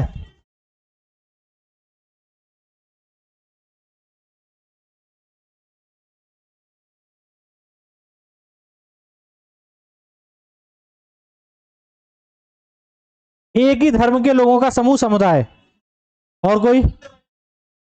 एक ही प्रवृत्ति के लोगों का समूह समुदाय। और कोई? प्रवृत्ति।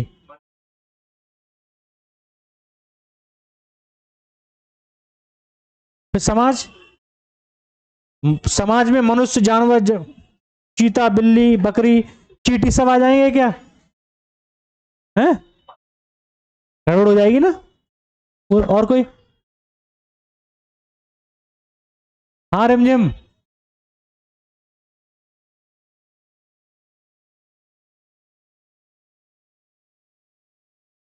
पल्लवी कुछ तो बोलो।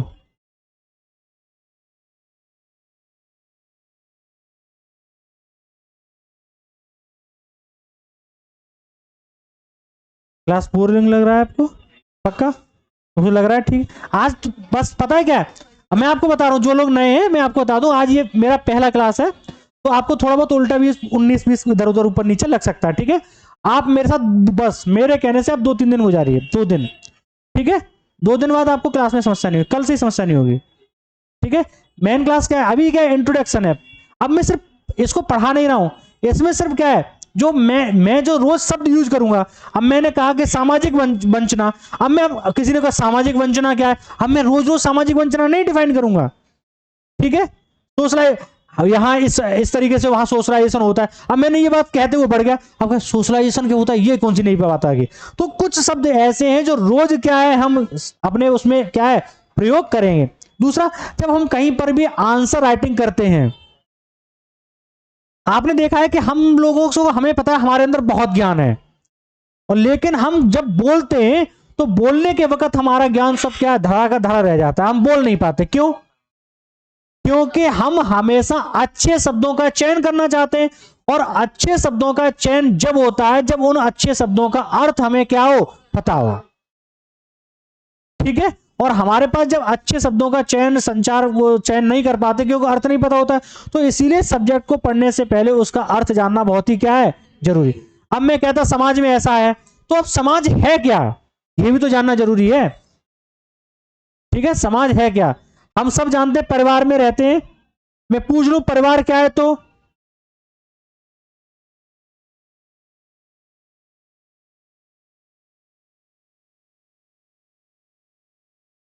विवाह क्या है, नातेदारी क्या है, सब सुनते हैं हम। और है क्या पूछूं तो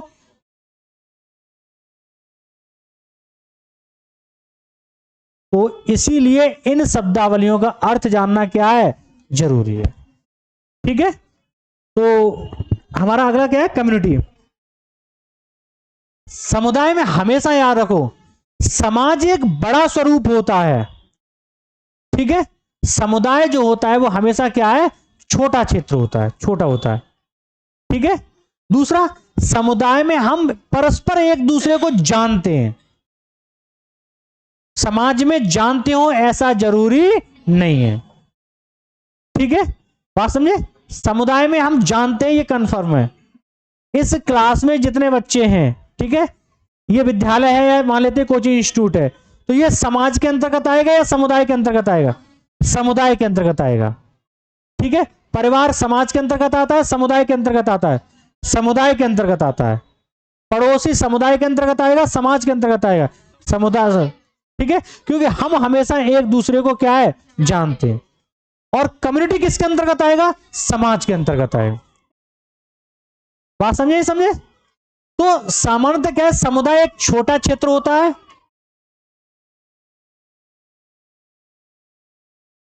दूसरा, इसमें क्या होता है, एक दूसरे से परस्पर संबंध। समुदाय में कभी संबंध हो जरूरी नहीं है, ठीक है? बात समझे? तो लिख डालिए इसको। समुदाय से आशय है, बहुत है, बहुत सारी शब्दावली है, खत्म कर लो जल्दी से। समुदाय से आशय है ऐसे छोटे समूह से, ऐसे छोटे समूह से जिसमें परस्पर स्नेह हो,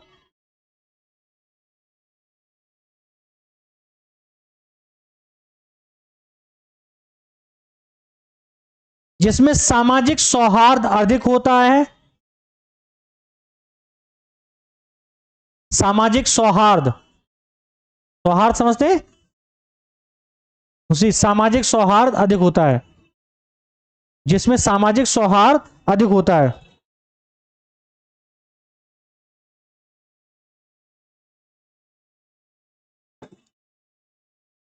अधिक होता है, तथा जो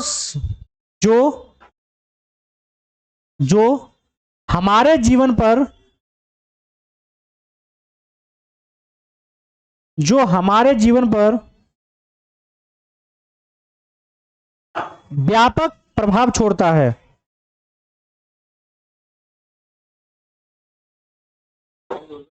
व्यापक प्रभाव छोड़ता है। ठीक है, कम्युनिटी सोसाइटी की अपेक्षा कैसा है, छोटा चीज है। ठीक, जैसे आप लिख सकते हैं परिवार, विद्यालय,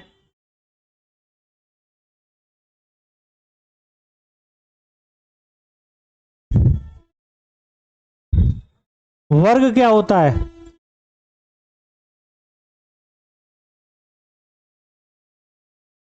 भाईचारा, खुशीपन। ठीक है, सीधे इंग्लिश में बोलो ब्रदरहुड होता है। ठीक है, भाईचारा। वर्ग क्या होता है, क्लास।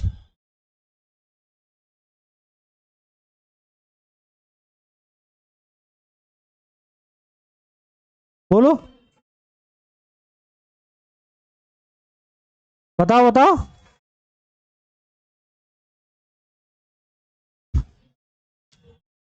वर्ग क्या होता है, क्लास। वर्ग या क्लास का मतलब होता है एक ऐसे व्यक्तियों का समूह जिनके उद्देश्य परस्पर एक दूसरे के क्या होते हैं, समान होते हैं। ठीक है, वो क्या कहलाता है, क्लास कहलाता है। देखो, एक ऐसा समूह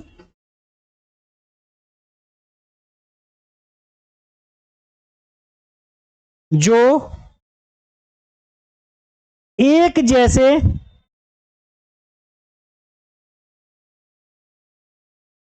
लक्ष्यों या उद्देश्यों की वजह से, हाँ, लक्ष्य या उद्देश्यों की वजह से एक दूसरे के साथ हों।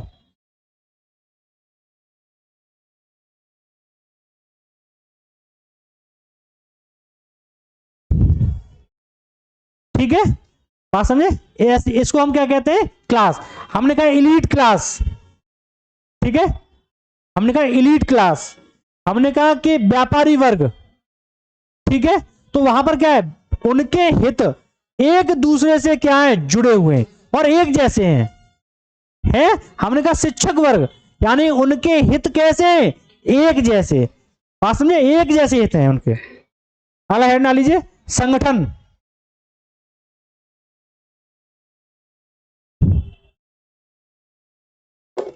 संगठन क्या होता है,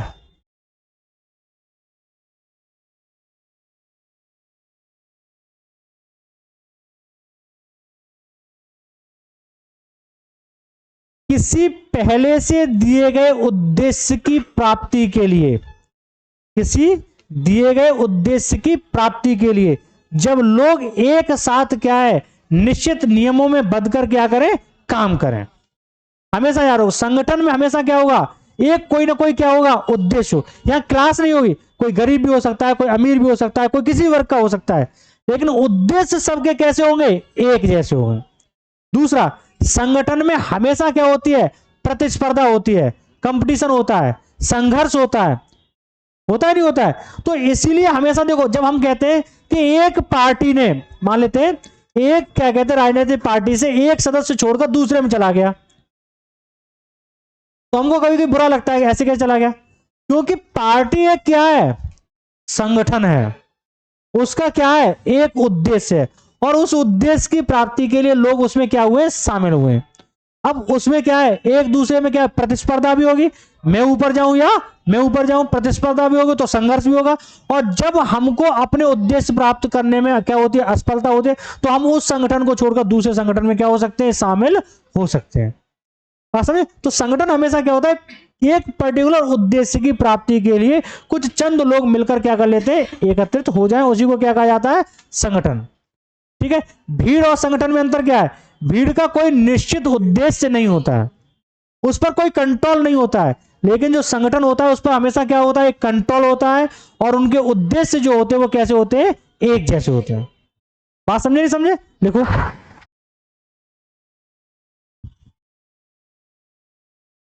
ठीक है, संगठन से आशय,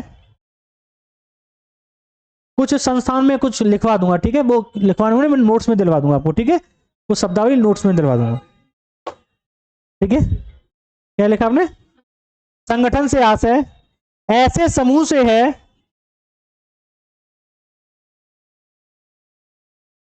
ऐसे समूह से है जहां पर दिए गए लक्ष्यों के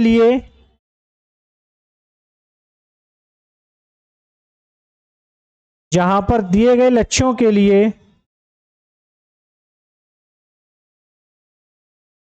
परस्पर सहयोग द्वारा परस्पर सहयोग द्वारा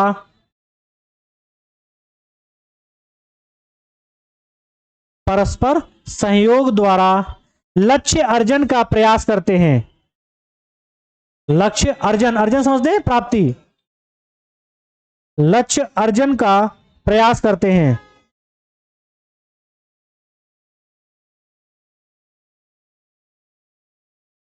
संगठन में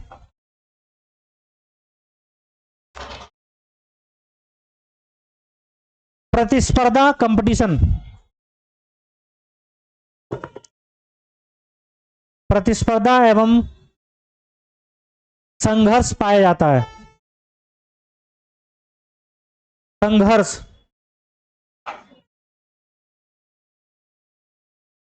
ठीक है। तो आज की क्लास यहीं रोकते हैं। अभी इसमें बहुत सारी शब्दावलियां हैं, ठीक है, कुछ शब्दावलियों का मैं आपको नोट्स प्रोवाइड करा दूंगा, ठीक है। तो नोट्स में आप क्या करेंगे, उनको पढ़ लेंगे, और कल के लिए हेड डाल लो। कल पहला टॉपिक स्टार्ट कर देंगे, क्या, भारतीय समाज की प्रमुख विशेषताएं। ठीक है, हाँ, विशेषता अलग से। हमेशा यार को लिखने के तरीके सुन लो, जो नए लोग हैं, जैसे ये कॉपी है आप लिख रहे हैं, इसको यहीं से मत स्टार्ट करो, दूसरे पेज से स्टार्ट करो, ठीक है, इसको दूसरे पेज से स्टार्ट करो, और इस पे लिखना बंद कर दो, ठीक है। ऐसे पेजों पर लिखो, कॉपी लो ब्लैंक वाली, ठीक है। इनके पास ऐसा रजिस्टर है, ऐसा लो। हाँ, 2 मिनट दीजिए। इस कल से हम इसकी प्रॉपर क्लास करेंगे, ठीक है। और कल हमारा क्या है, पहला टॉपिक होगा, और पहले टॉपिक के लिए जरूरी है, हो सके तो आप मोबाइल से क्या हो कि ये एनसीईआरटी अपनी डाउनलोड कर लीजिए, ना हो तो मार्केट से ले लीजिए, और एनसीईआरटी को पढ़ के आए, ठीक है, पढ़ लें जरूर, एनसीईआरटी पढ़ना बहुत जरूरी है। हाँ, राइटर नहीं, एनसीईआरटी के नाम से मिलेंगे आपको, 12th की एनसीईआरटी है, एक 12th की एनसीईआरटी है, उनका कोई राइटर नहीं है फालतू का। और 2-3 दिन क्लास आप कंटिन्यू करेंगे तो चीजें आपको कोई समस्या क्रिएट नहीं होगी, ठीक है। आज पहला क्लास है, हो सकता है कुछ लोगों को समस्या रही हो, कल से नहीं होगी, ठीक है। कल से मेन टॉपिक स्टार्ट हो जाएगा, कोई समस्या नहीं होगी। चलिए मिलते हैं कल, धन्यवाद।